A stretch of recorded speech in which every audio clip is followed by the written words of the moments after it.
نحمده ونصلي على رسوله الكريم. اعوذ بالله من الشیطان الرجیم. بسم اللہ الرحمن الرحیم. رب اشرح لي صدری ويسر لي امری واحلل عقدة من لسانی يفقهوا قولی واجعل لي وزيرا من اہلی. اللهم ارنا الحق حقا وارزقنا اتباعه. اللهم ارنا الباطل باطلا وارزقنا اجتنابه. آمین ثم آمین. الحمدللہ ثم الحمدللہ. آج قرآن ہاؤس میں ہمارے 6th بیچ کے کورس کا آغاز ہے. انیسہ اسلامک انسٹیٹیوٹ کا مختصر، اور میں نے جو آپ کو بتایا کہ منڈے ٹیوزڈے کی کلاس میں ٹوٹل سیشن میں آپ کا تعلق میرے میرے ساتھ ہی رہے گا تدریس کا. مختصر سا اپنا اور مختصر سا انیسہ کے حوالے سے کہ کب کہاں کیسے اس کا آغاز اور کس طرح ہوا، تاکہ آپ کو یہ بھی کچھ شرح صدر رہے کہ دین کی دعوت کیسے آہستہ آہستہ بڑھتی پھلتی پھولتی ہے، اور یہ کہ اپنے ادارے کے حوالے سے جس کے ساتھ آپ جڑ رہی ہیں اس کا بھی تھوڑا سا ایک بیک گراؤنڈ آپ کے پاس ضروری ہو. اگر میں اپنے حوالے سے بات کروں تو میں بنیادی طور پر پروفیشن کے حوالے سے ڈاکٹر ہوں، گائنیکالوجسٹ ہوں، اور میرا خیال ہے شادی سے پہلے بھی اور شادی سے بعد کا بھی بہت سا ٹائم جو ہے وہ دنیاوی تعلیم میں بہت زیادہ گزرا. آپ کو پتہ ہے میڈیسن کی پڑھائی، ڈاکٹری کی تعلیم جو ہے وہ کافی زیادہ مصروف اس میں رہتا ہے انسان، تو بہت زیادہ ٹائم اسی مصروفیت میں گزرا. شادی کے بعد بچے، ہاؤس جاب، ٹریننگ، پھر گائنی کی اسپیشلائزیشن. میرا خیال ہے پہلے 2 بچوں تک یہی سارا ٹائم یہ دنیاوی تعلیم میں ہی گزرا. پھر 2 بچوں کے بعد جب میری گائنی کی اسپیشلائزیشن مکمل ہو گئی تو پھر میں نے ایک کلینک سٹارٹ کی. اور کلینک میں جب میں جا کے بیٹھی تو آپ کو پتہ ہے کہ شروع میں پریکٹس کا وہ کیفیت نہیں ہوتی، تو فرصت کا وقت تھا جو مجھے ملا، اور میرا خیال ہے یہ شاید میری زندگی میں پہلا فرصت کا وقت تھا جب میں فارغ بیٹھتی تھی. کام کرنے کی اور کچھ نہ کچھ کرتے رہنے کی خواہش ہمیشہ ہی سے تھی، اور فارغ بیٹھنا بڑا عجیب سا لگتا تھا. تو وہاں بیٹھ کے خالی دماغ سے فارغ بیٹھنا بہت الجھن ہونے لگی. اب اس میں سوچا کہ کیا کروں. میرے والد نے مجھے جہیز میں مولانا مودودی رحمہ اللہ کی تفسیر تفہیم القرآن دی تھی، جو کہ میری شدید محرومی کتنے سالوں سے میں نے اس کا مطالعہ نہیں کیا تھا. شادی کے کتنے سال بعد تک میرے پاس موجود تھی، نکالی جاتی تھی، گھر شفٹ ہوتا تھا، سجا کے صاف کر کے الماری میں رکھ دی جاتی تھی، لیکن اس کا مطالعہ ابھی تک نہیں ہوا تھا. یہ فرصت کا وقت جب ملا تو میں نے اللہ نے فما توفیقی الا باللہ، اللہ سبحانہ تعالیٰ نے دل میں ڈالا، اور میں نے اس کتاب کی پہلی والیوم مطالعے کے لیے نکالی.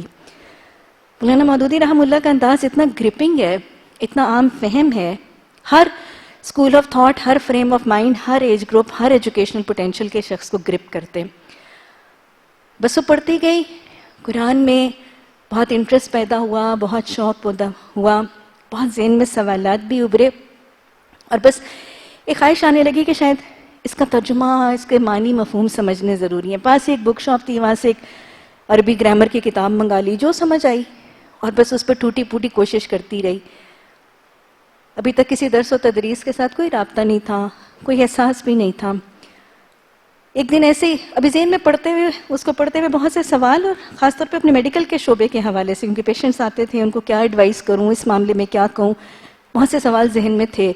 ایک خاتون میرے پاس آئیں جن کو شاید میں اپنی محسنہ بھی کہتی ہوں ہمیشہ، اور انہوں نے مجھے دعوت دی کہ ہمارے گھر قرآن کلاس ہوتی ہے تو آپ وہاں آئیں.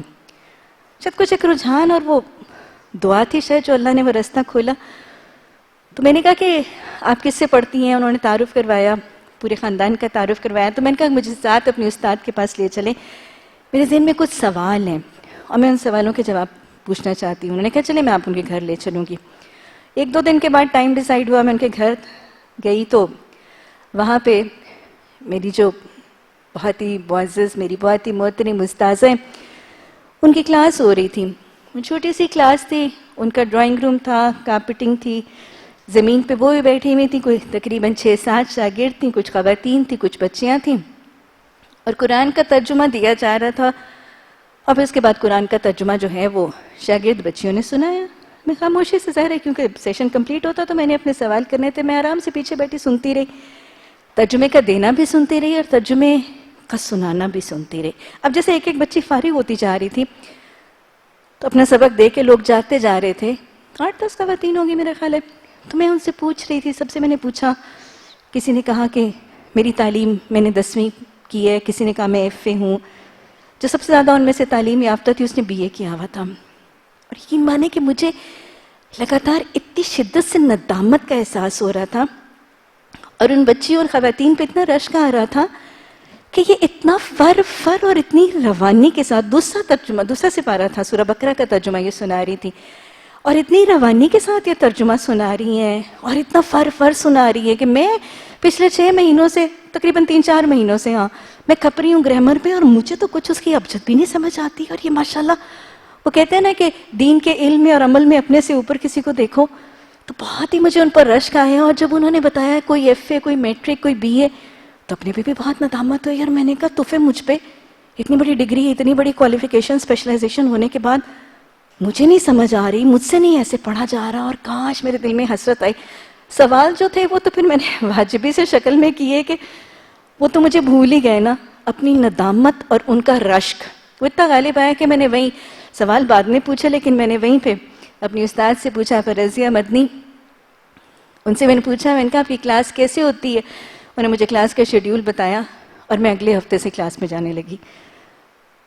اور مجھے یاد ہے کہ اللہ کیسے رستے کھولتا ہے، میرے پاس کبھی شاید اپنی سواری نہیں ہوتی تھی، انہی دنوں میں میرے میاں صاحب کو سرگودا جانا ہوتا تھا، مجھے بچوں کی پک اینڈ ڈراپ کے لیے گاڑی میرے پاس ہوتی تھی، تو میرے پاس سواری بھی تھی، اور میں بس اسی سواری کی وجہ سے پہنچنے لگی، ترجمہ سیکھنے لگی، اور میرا خیال ہے میں نے صرف سورہ بقرہ کا اور سورہ ال عمران کے 5-10 رکوعات سیکھے، تو اس کے بعد پھر اگلے بیٹے کا ہونا، پھر میرے پاس گاڑی نہیں تھی، پھر میں نہیں جا سکتی تھی، تقریباً 1.5-2 مہینے میں گئی، پر وہ میری اس استاد کا مجھ پر بہت ہی احسان کہ وہ دین کو سیکھنے اور قرآن کو سمجھنے کا وہ بیج دل میں ڈال دیا تھا، اور بس وہاں سے وہ شوق، وہ شغف، پھر بہت سے سال اللہ نے مجھے تیسرا بیٹا دے دیا، پھر اس بچے کی انوالومنٹ کی وجہ سے، مصروفیتوں کی وجہ سے میں گھر سے نہیں نکل سکتی تھی، لیکن اپنی استاد کے ساتھ ایک رابطہ رہتا تھا، ان سے گائیڈنس ملتی رہتی تھی، اور پھر میں کچھ 5-6 سال اس کے بعد جب گھر تھی، مجھے ترجمہ سیکھنے کا طریقہ وہاں سے مل گیا تھا،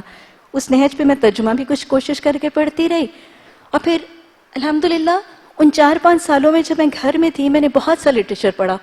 سب سے پہلے شاید مجھے اپنے ایف ایس سی کے امتحان میں انٹرمیڈیٹ کے بورڈ والوں نے سیرت سرور دو عالم دی تھی، ایف ایس سی کے امتحان میں ملی تھی، جو اب تک انٹچڈ تھی، پھر میں نے جھاڑ کے وہ نکالی، مولانا مودودی رحمہ اللہ کی یہ سیرت بہت خوبصورت تاریخ ہے، سب سے پہلے وہ پڑھی، پھر تفہیم القرآن کا مطالعہ شروع کیا، پھر مولانا مودودی رحمہ اللہ کی تفہیم الحدیث، حدیث کا بہت خوبصورت ایک ہے گلدستہ بھی مولانا مودودی رحمہ اللہ کا، تو بس یہ 5-6 سال یہ پڑھا، اور مجھے یاد ہے 1998 میں آپ رضیہ مدنی کا مجھے فون آیا کہ میں اب قرآن کی تفسیر اس دفعہ ساری مکمل خود کروانے لگی ہوں، تو تمہارا کیا کیفیت ہے، کتنی فارغ ہو، تو تم آ جاؤ۔ بس اللہ نے مجھے یہ دعوت پہنچائی، اور اللہ کا کرنا تھا کہ میں نے لبیک کہا، اور میرے پاس انہی دنوں میں سواری پھر آ چکی تھی، بچے بڑے ہو گئے تھے، تینوں کو میں نے ڈراپ اینڈ پک کرنا ہوتا تھا، چھوٹا بیٹا بھی اسکول جانے لگا تھا، بس میں صرف قرآن کی تفسیر کی کلاس اٹینڈ کرتی تھی، بھاگی بھاگی کر کے کام سمیٹ کے جاتی تھی، صرف قرآن کی تفسیر اٹینڈ کرتی تھی، بچوں کے اسکول کے باہر بیٹھ کے اپنا سبق یاد کرتی تھی، اسکول ہی کے باہر اپنے ٹیسٹ دیتی تھی، اسکول ہی کے باہر بیٹھ کے اپنے ہوم ورکس کرتی تھی، کیونکہ میرے پاس اپنا ٹائم وہی گھنٹہ، گرمی ہو سردی ہو جو بھی ہو، میرا سارا کام، میرا ہوم ورک، میرا اسائنمنٹ، میرا ٹیسٹ، وہ میرا اس گاڑی میں ہوتا تھا، اور کبھی کبھار جب گاڑی میں بہت زیادہ گرمی ہوتی تھی تو بچوں کے اسکول میں جا کے باہر بیٹھ کے کسی پنکھے کے نیچے، بس سال اس طرح گزر گیا۔ جب سال میرا کورس قرآن کا گزر گیا تو اس کے بعد رمضان تھا، میری محسنہ نے، میری استاد نے مجھے یہ کہا کہ تم نے نا اس دفعہ دورہ قرآن کروانا ہے، اور میں ان کی شکل دیکھ رہی تھی، میں نے کہا 1 سال قرآن پڑھنے کے بعد میں کیسے دورہ قرآن کروا سکتی ہوں؟ انہوں نے کہا نہیں، مجھے یقین ہے تم ضرور ہی کروا سکتی ہو، اور بہترین ہی کروا لو گی. میں نے بہت ہی باغیاں چھڑانے کی کوشش کی، لیکن اللہ نے شاید میرے لیے اس بھلائی کا ارادہ کیا تھا، اور اللہ یہ ہمارے حق میں قبول بھی فرما لے. بہت ہی انہوں نے مجھے قائل کیا، انہوں نے کہا میں تمہیں آپشن دے ہی نہیں رہی، یہ کام تم نے کرنا ہی کرنا ہے. میرے گھر میں میرے میاں صاحب کے بھتیجے کی شادی تھی، اور ساری برادری اور بہت ہی ماشاءاللہ بڑا سب، وہ میں نے ہی برپا کرنی تھی، میں نے ہی ارینج کرنی تھی. اور رمضان سے صرف ایک ہفتہ پہلے شادی تھی، اور جب شادی سے میں فارغ ہوئی ہوں تو میرے پاس صرف ایک ہفتہ تھا، اور اس ایک ہفتے میں میں ڈور ٹو ڈور اپنے محلے کے سارے دروازے دستک دیتی ہوئی، کبھی ایک گھر کبھی دوسرے گھر. اور مجھے یاد ہے جہاں سے مجھے ہلکی سی امید نظر آتی تھی وہاں پہ ان کا میں نمبر، ان کا نام لکھ لیتی تھی. اور اگلے دن جب دوسری دفعہ دعوت دینے کے لیے نکلتی تھی تو جن گھروں نے پچھلی دفعہ ہلکا سا امکان اظہار کیا ہوتا تھا کہ ہاں ہم آئیں گے، دورہ قرآن کی دعوت دے رہی تھی نا کہ میں اپنے گھر میں دورہ قرآن کروانے لگی ہوں، آپ نے آنے، تو جہاں سے ہلکا سا امکان اور ایک پازیٹیو رپورٹ ملتی تھی سب سے پہلے وہاں جاتی تھی. اور اکثر مجھے یاد یہ ہوتا تھا کہ وہ خاتون جس نے اپنا پلہ چھڑانے کے لیے کل مجھ سے یہ بات کہی ہوتی تھی، کیونکہ منہ در منہ بسا اوقات لوگ انکار نہیں کر سکتے کیونکہ ہم علاقے کے اس علاقے بہت پرانے رہنے والے ہیں، تو وہ کئی دفعہ وہ میوچل رسوخ کی وجہ سے بھی وہ انکار نہیں کر سکتی تھی. اور اگلے دن مجھے یاد ہے میں نے جانا اور میں نے دستک دینی تو وہ خاتون خود نہیں نکلتی تھی، اور بس اوقات مجھے اندر سے آواز آتی تھی وہ برقعے والی آئی ہے نا، اسے کہہ دو چلی جائے، میں نے کوئی نہیں آنا، کیونکہ وہ منہ در منہ مجھے جواب نہیں دے سکتی تھی، لیکن پس پردہ مجھے وہ آواز ضرور سنائی دیتی تھی. اپنے محلے کی پوری گلیاں ڈور ٹو ڈور جا کے، اللہ کے کرم سے میرا خیال ہے کو تقریباً 10-15 خواتین تھی جو ہمارے ڈرائنگ روم میں جمع ہو گئیں. اس سال میں نے دورہ قرآن کروایا، اللہ کا احسان تھا، ہو بھی گیا. اب آپ دیکھیں گی سیشن میں کہ مجھے وقت کی پابندی کے معاملے میں بہت زیادہ خبت ہے. کلاس کا وقت 10 بجے ہوتا تھا اور میں 8:45 بجے جا کے بیٹھ جاتی تھی، اور 9:30 بجے میں دروازہ دیکھنا شروع کر دیتی تھی کہ ابھی کوئی آیا کہ نہیں آیا. اور میرے میاں صاحب اللہ ان کو بہت ہی اجر دے، میرے دین کے معاملے میں میرے بڑے معاون ہیں، اور مجھے ڈھارس اور تسلی دیتے رہتے تھے کہ پریشان نہ ہونا، آ جائیں گے، اللہ بھیج دے گا. اور 9:45 بجے جا کے میں نے صوفے پہ بیٹھ جانا انتظار کے لیے، تو مجھے آ کے کہنا کہ اتنی جلدی کوئی نہیں آئے گا. اور پھر 10 بجنے میں 2-3 منٹ رہتے تھے، دروازہ کھلتا تھا اور مجھے لگتا تھا کہ ایسے جیسے پتہ نہیں کہ اللہ کی کون سی رحمت سے یہ دروازہ کھل گیا، چلو ایک آدمی تو آ گیا. اب ایک خاتون آتی تھی اور پھر 8-10 لوگ اکٹھے ہو ہی جاتے تھے.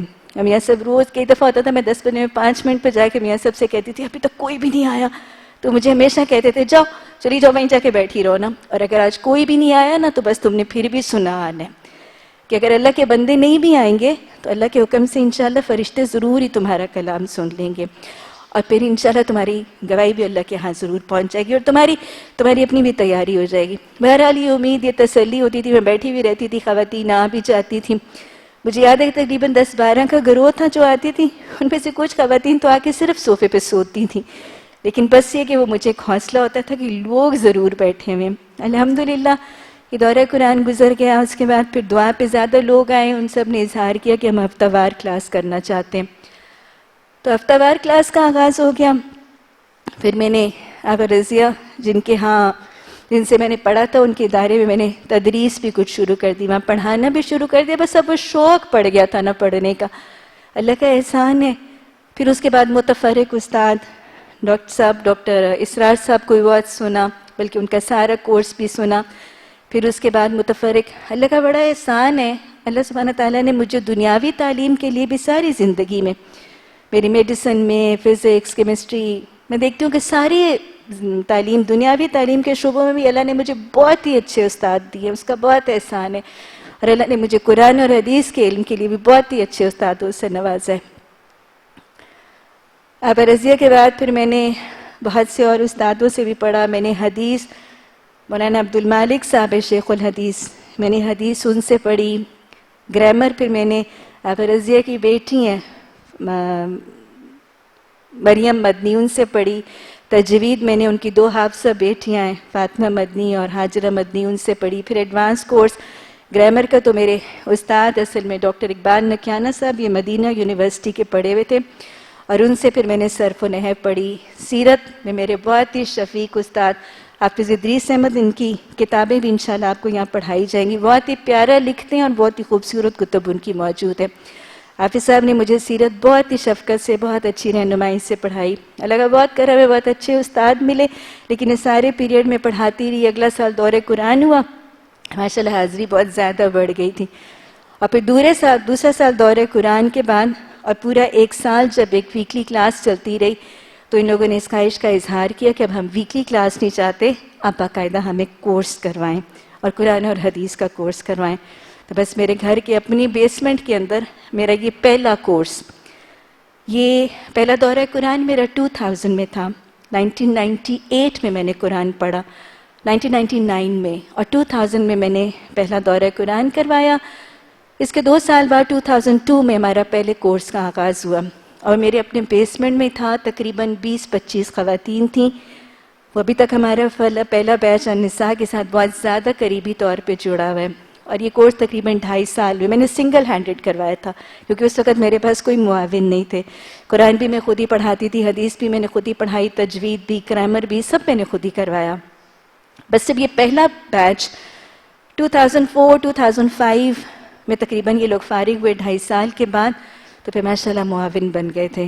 اب پھر ہم نے النساء کا قیام کیا. تب تک میرا اپنا گھر، میرا بیسمنٹ، میرا ڈرائنگ روم اب چھوٹا ہو گیا تھا. ماشاءاللہ لوگ اتنے ہوتے تھے کہ ہمارے گھر میں پورے نہیں آتے تھے.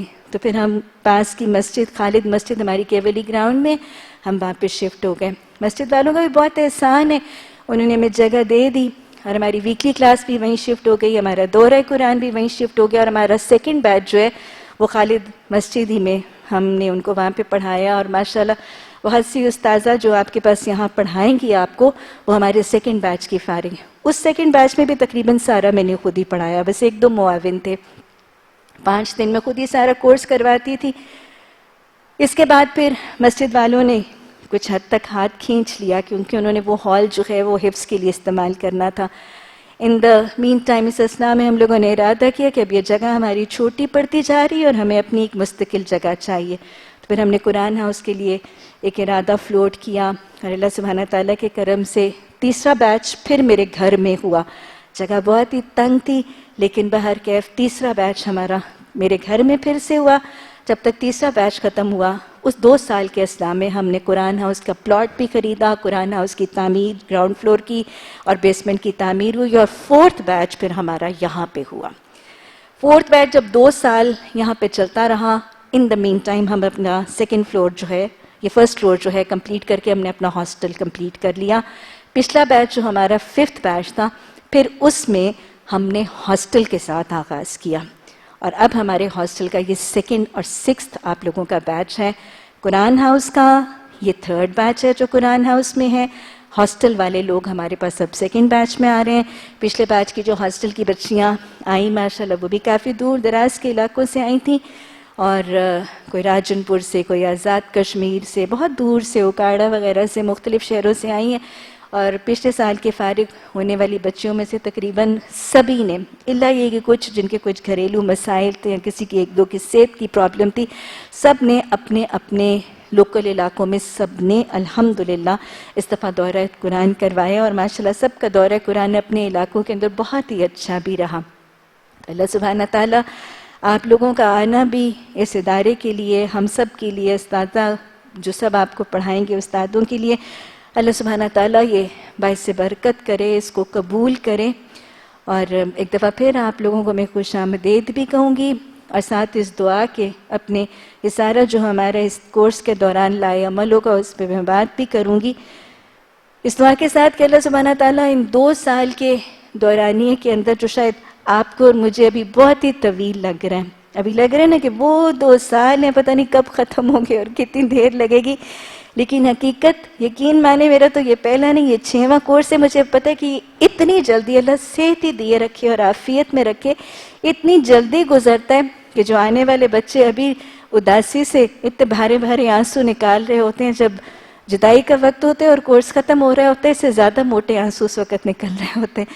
جو بچیاں آپ کے پاس فرسٹ ایئر والی پچھلے بیچ کو دیکھ چکی ہیں رخصتی کے وقت، تو ان کا حال یہ ہوتا تھا کہ رخصتی جب جا رہی تھی نا یہاں سے، تو وہ بار بار گلے لگ لگ کے رو رہی ہوتی تھی کہ ہم جانا نہیں چاہتے. تو مجھے یاد ہے میں اور باقی ہماری سب کوآرڈینیٹرز ان کو یہی کہہ رہی ہوتی تھی، آتے ہوئے بھی رو رہے تھے اور جاتے ہوئے بھی رو رہے. تو بات ہے کہ اتنی جلدی یہ ٹائم گزر جاتا ہے.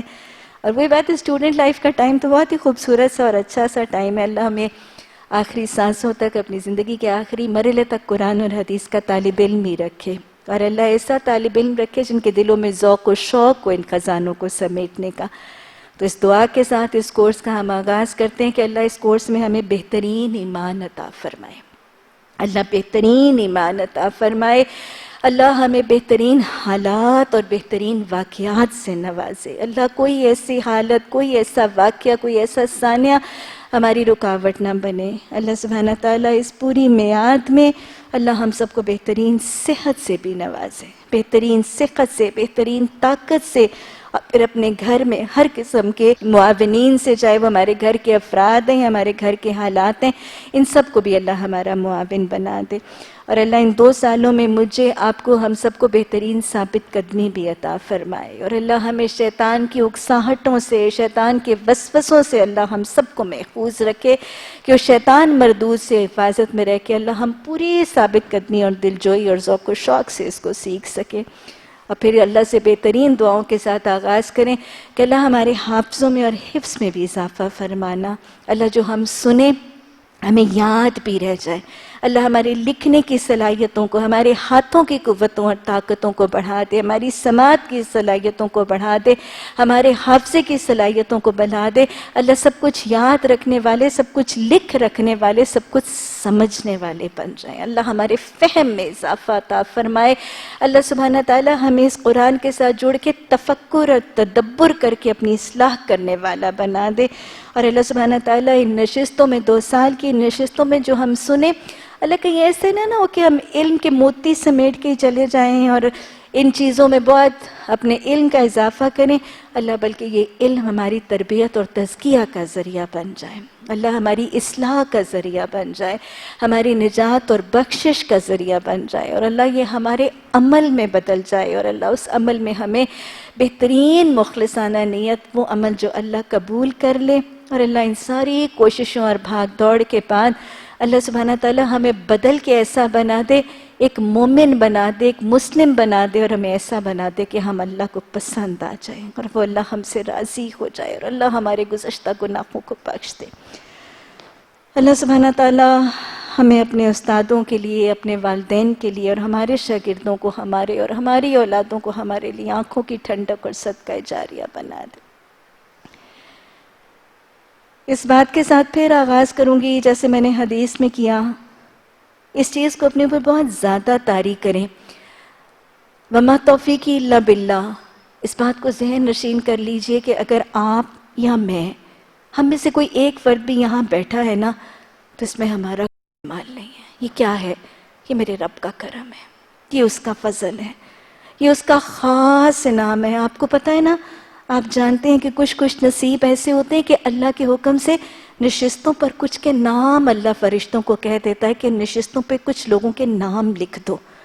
کتنا اللہ کا احسان، کتنا اللہ کا کرم. آپ دیکھیں کہ ان پروگرامز کی، ان کورسز کی اتنی تشہیر، اتنی دعوت، اتنی تبلیغ، اتنا پیغام اتنے لوگوں تک پہنچایا جاتا ہے آل اوور پاکستان، انٹرنیٹ کے ذریعے، سوشل میڈیا کے ذریعے، بینرز کے ذریعے، پوسٹرز کے ذریعے، میسیجز کے ذریعے، ہینڈ آؤٹس کے ذریعے، ٹیلی فون کالز کے ذریعے. مطلب اتنا ایکسٹینسو نیٹ ورک کے باوجود کتنے لاکھوں لوگوں تک میسیج آتا ہے. لیکن اللہ کتنے تھوڑوں کو توفیق دیتا ہے نا. یہ وہ رب کا احسان ہے. اللہ سبحانہ تعالیٰ، وہ حدیث کے الفاظ ہے کہ اللہ جب کسی سے بھلائی کا ارادہ کرتا ہے تو اس کو کیا دیتا ہے؟ اس کو دین کا علم دیتا ہے، اس کو دین کا فہم دیتا ہے. تو اللہ کے اس احسان کو جو میرے اور آپ کے ساتھ وہ فرما رہا ہے، اس احسان کو لگاتار ان 2 سالوں پہ اپنے پہ غالب رکھیے گا. اس کا بڑا احسان ہے، اس کا بڑا کرم ہوگا کہ اگر روز مجھے اور آپ کو وہ توفیق دے گا کہ ہم یہاں پہنچ جائیں. اس کا بہت زیادہ شکر کرنا ہے، لگاتار عملی، قولی، فعلی شکر کرنا ہے، اور لگاتار اپنی زبان کو اس کے ذکر سے طاری جاری رکھنا ہے. کیونکہ اس کا بہت بڑا انعام ہوگا کہ اس نے ہمیں اس قرآن کو، اپنی الکتاب کو سیکھنے کی توفیق دے دی ہے. اس سے بڑا احسان، اس سے بڑا فضل، اس سے بڑا کرم وہ کسی پر کر نہیں سکتا. اللہ ہمیں اس کے اس کرم کی قدردانی کی بہترین توفیق عطا فرمائے. اور اللہ عملی شکر کے بعد ہمیں اپنے آپ کو اس قرآن کے رنگ میں رنگنے والا خوش نصیب بنا دے. یہ احساس کہ ہم ایک سفر میں ہیں، کیا خیال ہے آپ پر ہیں؟ ہم سب زندگی کا ایک سفر طے کریں نا. اللہ سبحانہ تعالیٰ قرآن میں فرماتے ہیں یا ایھا الانسان قادحا الی ربک قدحا فملاقیہ. اے انسان تو چلا جا رہا ہے قشاں قشاں، تو اپنے رب کی طرف چلا جا رہا ہے. فملاقیہ، تو اس سے ملنے والا ہے. ہم سب سفر کی حالت میں ہیں. میں کبھی یہ آیت پڑھتی ہوں، اس سے ملتی جلتی آیات پڑھتی ہوں تو مجھ پہ بس اوقات یہ کیفیت ہوتی ہے کہ ہم سفر میں ہیں. ویسے بھی اللہ سبحانہ تعالیٰ نے فرمایا نا وَالْعَصْرِ إِنَّ الْإِنسَانَ لَفِي خُسْرٍ، انسان خسارے میں ہے. کیوں؟ اس کی زندگی کی میعاد گھٹتی جا رہی ہے، زندگی کی برف پگھل رہی ہے، یہاں رہنے کی مہلت گھٹتی چلی جا رہی ہے. یہ خسارہ ہے نا کہ مہلت عمل گھٹتی چلی جا رہی ہے، زندگی کی برف پگھل رہی ہے. ایسا لگتا ہے کہ جیسے ہم ایک سواری پر، ایک ٹرین پر سوار ہیں اور یہ سواری چل رہی ہے.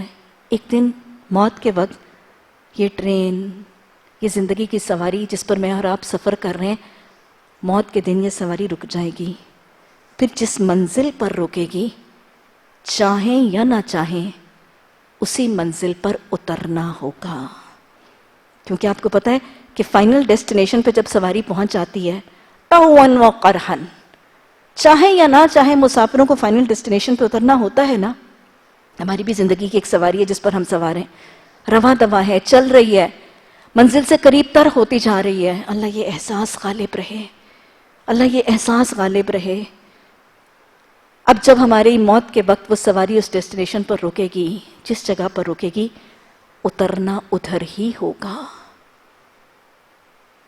جنتیوں کے لیے اللہ قرآن میں فرماتے ہیں نا وَأُزْلِفَتِ الْجَنَّةُ لِلْمُتَّقِينَ، جس کی سواری جنت پر رکے گی متقیوں کے لیے تو جنت کو قریب لایا جائے گا. اللہ قرآن میں فرماتے ہیں، بہت جگہ اور بھی تذکرہ آتا ہے عرفہا، جنتیوں کو ان کے گھر کی جنت کی پہچان کروا دی جائے گی.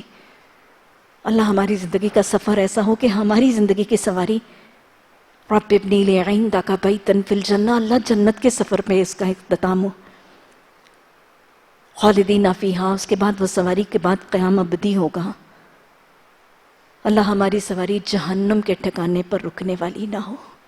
لیکن یاد رکھیے گا جس کی سواری جہاں جہاں رکے گی اس کو اترنا وہی ہوگا. ہم سفر میں ہیں، اللہ ہمیں اس سفر کا احساس عطا فرماتے. اور آج تو ہم ایک اپنا سفر شروع کر رہے ہیں. کون سا سفر؟ کون سا سفر شروع کر رہے ہیں؟ اس سفر کے شروع کرنے سے پہلے اس کے سارے ہدف، اس کے ٹارگٹس کلیئر کر لیجئے.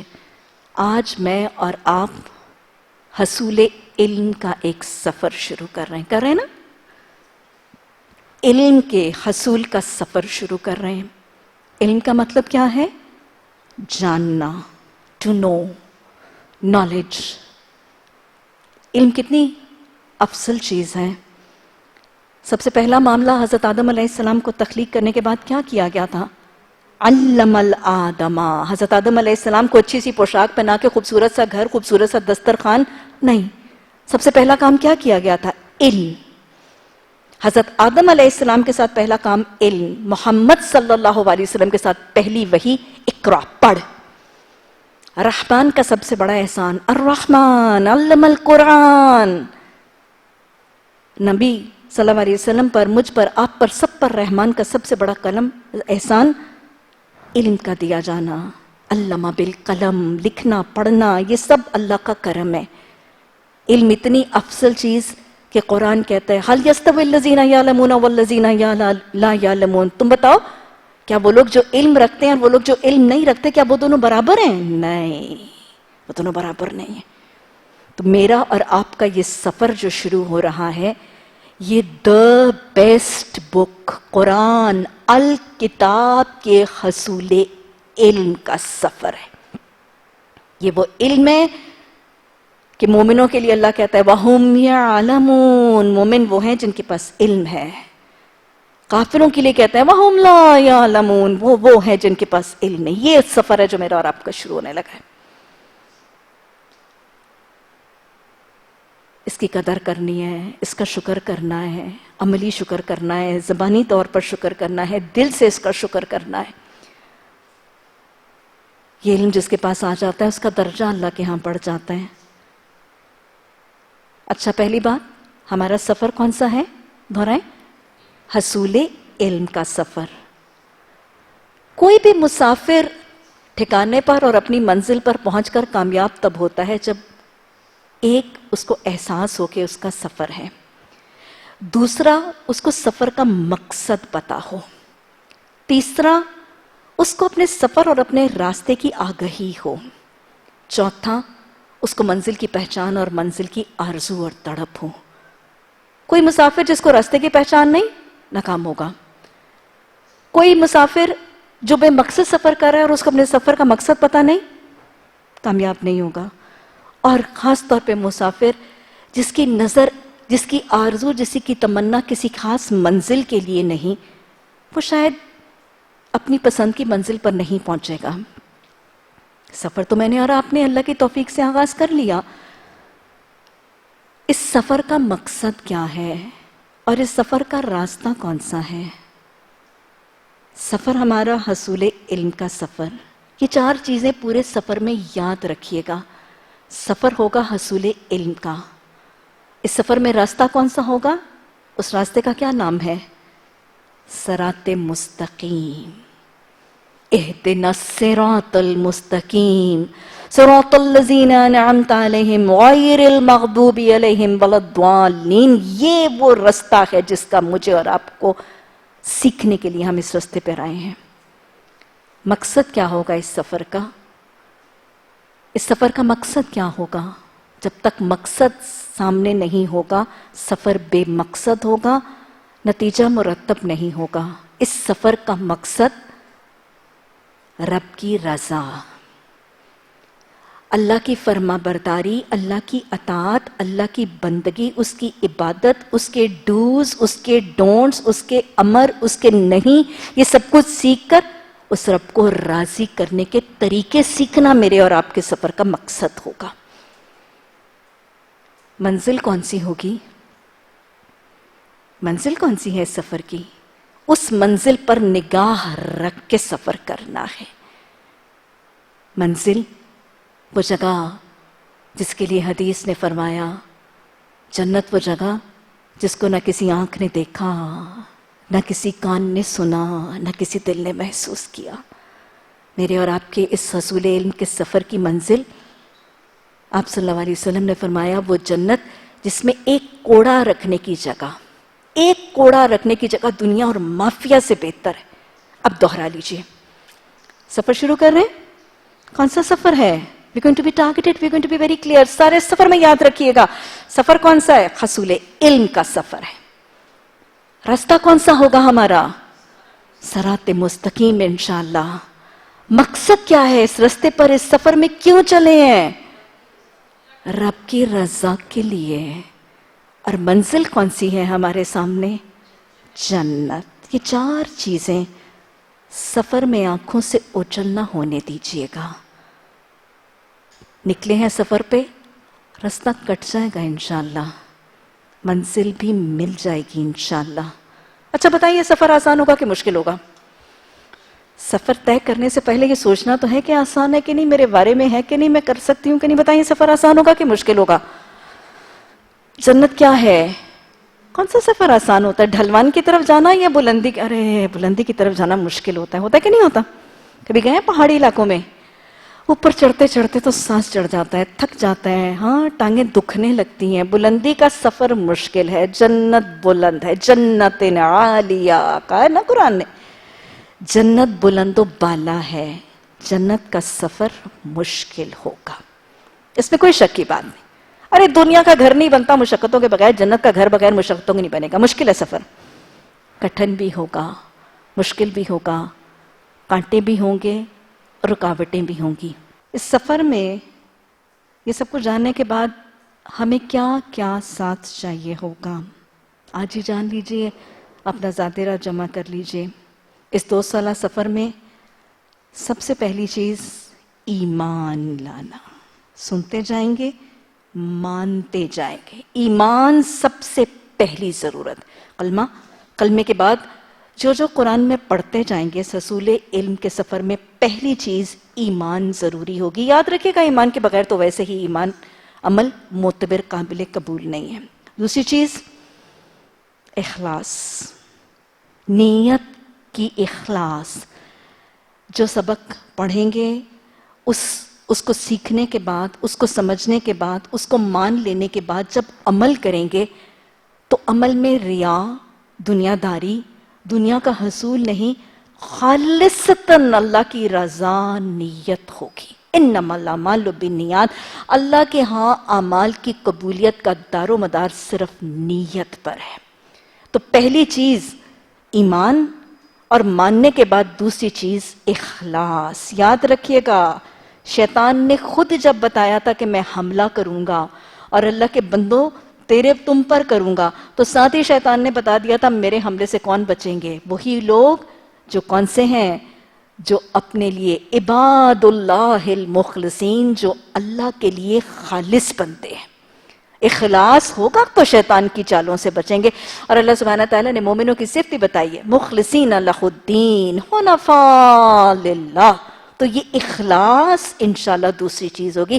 ہم یہ عمل ریا، دکھاوے، نمود و نمائش، کسی چکر دنیا داری کے لیے نہیں کریں گے۔ ہمارے عمل میں دوسری چیز جو اس سفر میں لازم ہے وہ اخلاص ہے، نیت کی درستگی اور خلوص خالصتاً اللہ کی رضا کے لیے ہوگا۔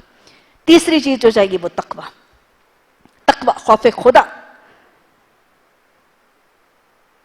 تقوی ہوگا تو سبق سمجھ بھی آئے گا، عمل، تربیت، تزکیہ بھی انشاءاللہ بہتر اور آسان ہوگا۔ وہ مجھے ایک امام کا واقعہ یاد آ رہا ہے کہ امام کے بہت سے شاگرد تھے، اور امام صاحب کیا کرتے تھے کہ جب وہ اپنے تلامذہ کو، اپنے شاگردوں کو سبق دیتے تھے تو ایک شاگرد کو سبق زیادہ دیتے تھے، جس پر باقی جو شاگرد تھے ان کو کچھ اعتراض ہوا۔ انہوں نے اپنے استاد سے ہلکی سی، جیسے کہتے ہیں نا، رنجش کا بھی اظہار کیا کہ یہ کیا بات ہے، آپ جتنا سبق ان کو دیتے ہیں اس سے ہمیں کم سبق دیتے ہیں، ہمیں بھی اتنا دیا کریں جتنا آپ ان کو دیتے ہیں۔ استاد نے کیا کیا، امام نے کیا، ساروں کو ایک کام، ایک ہوم ورک، ایک اسائنمنٹ دی، اور کہا کیا کہ ایک اپنے اپنے گھر جانا، جب فارغ ہو جاؤ گے تعلیم کی نشست سے، تم لوگوں نے اپنے اپنے گھر جانا ہے اور ایک مرغ ذبح کرنا ہے، اور دیکھو وہ ذبح وہاں کرنا ہے جہاں تمہیں کوئی دیکھے نہ۔ ہوم ورک تھا، استاد کا اسائنمنٹ تھی، پروجیکٹ تھا، سب نے کرنا تھا، اگلے دن رپورٹ بھی دینی تھی۔ اب سارے تلامذہ اگلے دن جب ان کے پاس آئے تو امام صاحب کو سب سے پوچھا کہ بتاؤ تم نے کیا کیا، کہاں ذبح کیا؟ ظاہر ہے استاد کا حکم تھا، یہ کام تو کرنا تھا۔ ایک آیا، اس نے کہا کہ میں نے بہت جگہ تلاش کی، مجھے اپنے گھر کے بالکل صحن کے پیچھے ایک درخت کے پیچھے جگہ ملی، میں نے وہاں جا کے ذبح کیا۔ دوسرے نے کہا کہ میں بہت گھوما، بالکل ایک ویران سے علاقے میں وہاں چلا گیا، میں نے وہاں جا کے۔ تیسرے نے کہا میں نے قبرستان میں، کہا کسی نے کہا میں نے پہاڑ کے پیچھے، کسی نے کہا میں نے درخت کے تنے کے پیچھے، چھپی چھپی تھی جگہوں کے پیچھے ان لوگوں نے ذکر کیا۔ اب وہ شاگرد جس کو امام صاحب ہمیشہ زیادہ سبق دیتے تھے، ان سے جب آخر میں پوچھا گیا تو انہوں نے کہا کہ میں نے ذبح نہیں کیا۔ سارے شاگرد بڑے خوش ہوئے کہ دیکھا آج ان کا کام نظر آیا کہ انہوں نے نافرمانی کی استاد کی، اب ان کا سبق کم ہو جائے گا، ہمارے جتنا ہو جائے گا۔ امام صاحب نے جب ان شاگرد کو پوچھا کہ بتائیں آپ نے کیوں نہیں ذبح کیا، تو انہوں نے وجہ کیا بتائی؟ انہوں نے کہا کہ امام صاحب اصل بات یہ ہے کہ میں جہاں بھی اس کو لے کے جاتا تھا اور یہ تلاش کرنے کی کوشش کرتا تھا کہ کسی ایسی جگہ جاؤں جہاں مجھے کوئی نہ دیکھے، تو مجھے اس روئے زمین پر اپنے ارد گرد کوئی ایسی جگہ نظر نہیں آئی جہاں میرا رب مجھے نہیں دیکھ رہا تھا، اس لیے میں اس جانور کو ذبح کیے بغیر آ گیا ہوں۔ کیا زیادہ تھا؟ تقویٰ زیادہ تھا، حصول علم میں ترقی، اور فاستبقوا الخیرات، اپنی تربیت، اپنی تزکیہ میں اگر سبقت لے جانا چاہتے ہیں تو خوف خدا کا جذبہ اور تقویٰ کا جذبہ آپ کا زیادہ راہ رہے گا۔ اللہ نے حج کے سفر کے حاجی کے لیے بھی کہا ہے وَتَزَوَّدُوا، زیادہ راہ ساتھ لے لو، فَإِنَّ خَيْرَ الزَّادِ التَّقْوَىٰ، بہترین زیادہ راہ بہرحال تقویٰ ہی ہے۔ تو حصول علم کے سفر میں تیسری چیز جو میں اور آپ ساتھ خلوص نیت کے بعد رکھیں گے وہ تقویٰ، خوف خدا کو غالب رکھیں گے۔ اس کے بعد ثابت قدمی، پرسسٹنس، پرسیورنس۔ حدیث کے الفاظ ہیں، رسول اللہ صلی اللہ علیہ وسلم نے فرمایا کہ اللہ سبحانہ تعالیٰ کو سب سے زیادہ محبوب عمل کون سا ہے؟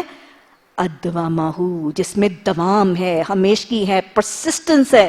اللہ ثابت قدمی کو پسند کرتا ہے۔ ثابت قدمی کے لیے ایک تو دعا سیکھ لیجیے، ربنا ثبت اقدامنا، اللہ تو نے چلا تو دیا، تیری توفیق سے چلے، لیکن اب ہمارے قدم جما دینا، شیطان کہیں اکساہٹوں سے ہمارے قدموں کو اکھاڑ نہ دے، ہمارے راستے میں کہیں دریچے اور رکاوٹیں ڈال کے ہمیں اس راستے سے ہٹا یا روک نہ دے۔ ربنا ثبت اقدامنا، قرآنی دعائیں لگاتار اپنی نماز سے مانگیے گا، اور خاص طور پہ جس وقت شیطان وسوسے ڈالے اس وقت زیادہ مانگیے گا۔ اور پھر وہ مسنون دعا، یا مقلب القلوبی ثبت قلبی علی دینک، یا مصرف القلوبی صرف قلبی علی طاعتک، اے دلوں کو الٹ پلٹ کرنے والے میرے دل کو اپنی اطاعت پر جما لے، میری دل کو اپنی فرما برداری پر ٹکا لے۔ یہ دو دعائیں مانگیے گا۔ اچھا، ثابت قدمی کے لیے سفر مشکل ہے، حصول علم کا سفر مشکل ہے۔ ایک احادیث کا خزانہ میں آپ کو دے رہی ہوں، لکھ لیجئے، یاد کر لیجئے۔ بلکہ جس کو پتہ ہے نا کہ میں ذرا کم پرسیورنٹ ہوں، میں ذرا جلدی پھسل جاتی ہوں، وہ تو کسی بڑی سی چیز کے اوپر لکھ کے اپنے گھر میں اپنی دیوار پہ آویزاں کر لے، پرومیننٹ سی جگہ پہ، تاکہ جس دن پھسلنے لگے نا اس دن جا کے پڑھ لیا کریں۔ قرآن کیا ہے؟ قرآن کی تعلیم کی فضیلت کیا ہے؟ آپ صلی اللہ علیہ وسلم نے کیا تاکید فرمائی تھی؟ میں اپنے پیچھے دو چیزیں چھوڑے جا رہا ہوں، کتاب اللہ و سنتی، ایک اللہ کی کتاب اور ایک اللہ کی سنت، ان کو تھامے رکھو گے راستہ گم نہیں کرو گے۔ ہاں، یہی تو ہم سیکھنے آ رہے ہیں۔ وَمَن يَعْصِ اللَّهَ وَرَسُولَهُ فَقَدْ ضَلَّ ضَلَالًا بَعِيدًا، بھٹکنے سے بچنے کے لیے آ رہے ہیں۔ اللہ نے فرمایا وَاعْتَصِمُوا بِحَبْلِ اللَّهِ جَمِيعًا وَلَا تَفَرَّقُوا، اس اللہ کی رسی کو تھامنا ہے۔ اور پھر وہ حدیث کے الفاظ، آپ صلی اللہ علیہ وسلم نے فرمایا خوش ہو جاؤ، ابشروا، خوش ہو جاؤ، خوشیاں مناؤ۔ قرآن، اس کا ایک سرا اللہ کے ہاتھ میں ہے، ایک سرا تمہارے ہاتھ میں ہے۔ اللہ اکبر، یہ قرآن جو آپ نے تھاما ہے، حدیث نے بتایا اس کا ایک سرا اللہ کے ہاتھ میں، ایک سرا تمہارے ہاتھ میں ہے۔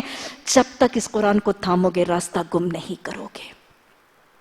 قدم ڈگمگانے لگیں گے، شیطان پھسلائے گا، بہکائے گا، اس حدیث کو پکڑ کے قرآن کا سرا پکڑ کے یہاں جائیے گا۔ پھر آپ صلی اللہ علیہ وسلم نے فرمایا القرآن حجت لک و علیک، یہ قرآن یا تمہارے حق میں حجت ہے یا تمہارے خلاف حجت ہے۔ حدیث بتاتی ہے قرآن کچھ لوگوں کو اٹھائے گا اور کچھ لوگوں کو گرائے گا، قرآن کچھ لوگوں کو اٹھائے گا اور کچھ لوگوں کو گرائے گا۔ اللہ ہم اس سے گرنے والے نہ ہو جائیں، اللہ اس کو ہمارے حق میں حجت کرنے والا بنا دینا۔ پھر حدیث میں آتا ہے آپ صلی اللہ علیہ وسلم نے فرمایا قیامت کے دن قرآن سے بڑھ کے شافی اور کوئی نہیں ہوگا۔ قیامت کے دن قرآن سے بڑھ کے سفارشی یا شفاعت کرنے والا شافی اور کوئی نہیں ہوگا۔ اسی طرح ملتی جلتی ایک اور حدیث میں ہے قرآن ایسا شافی ہے کہ قیامت کے دن اس کی سفارش رد نہیں ہوگی۔ یہ ہے قرآن۔ جس دن شیطان بہکانے لگے، آؤ آج ایگزیبیشن پہ، آؤ آج سیل پہ، آؤ آج گھومنے پہ، آج سستی میں، آج آرام سے سونا، آج گھر کو اٹینڈ، آج فلاں کو، یہ حدیث پڑھ لیجئے گا۔ یہ وہ قرآن ہے، یہ وہ سفارشی ہے جس کی سفارش ہی رد نہیں ہوگی۔ ارے اس کی تو دو صورتیں انشاءاللہ ہم سورہ بقرہ کی تفسیر میں شروع میں ہی پڑھیں گے۔ اس کی تو دو صورتیں جھگڑا کریں گی، اس کی تو سورہ ملک قبر کی عذاب کی نجات کا ذریعہ بنیں گے۔ اس کو تھامنا ہے، اس کو چھوڑنا نہیں ہے، اس کا ایک سرا اللہ کے ہاتھ میں ہے۔ کتنی فضیلت ہے۔ آپ صلی اللہ علیہ وسلم نے فرمایا قرآن کی دو آیتوں کو سمجھ کے پڑھنا یا پڑھانا۔ اللہ ہمیں دونوں ہی چیزوں کی توفیق دے، پڑھنے کی بھی اور پڑھانے کی بھی، اور اللہ ہماری طرف سے دونوں قبول بھی کر لے۔ قرآن کی دو آیتوں کو سمجھ کے پڑھانا یا پڑھانا 100 نوافل سے بہتر ہے۔ اور پھر آپ نے مزید فرمایا قرآن کہ ایک باب، ایک چیپٹر کو سمجھ کے پڑھنا یا پڑھانا 1000 نوافل سے بہتر ہے۔ یہ ہے وہ حدیث جو ہم نے بلٹس دے کے ہائی لائٹ کر کے اپنے پاس لکھ لینی ہے۔ جس دن قرآن کلاس سکپ کرنے کی ٹیمپٹیشن ہونے لگے نا، یہ نکال کے پڑھ لیجئے گا، انشاءاللہ ثابت قدمی ملے گی۔ اور ساتھ دعا کیجئے آپ مقلب القلوبی، انشاءاللہ ربنا ثبت اقدامنا، انشاءاللہ۔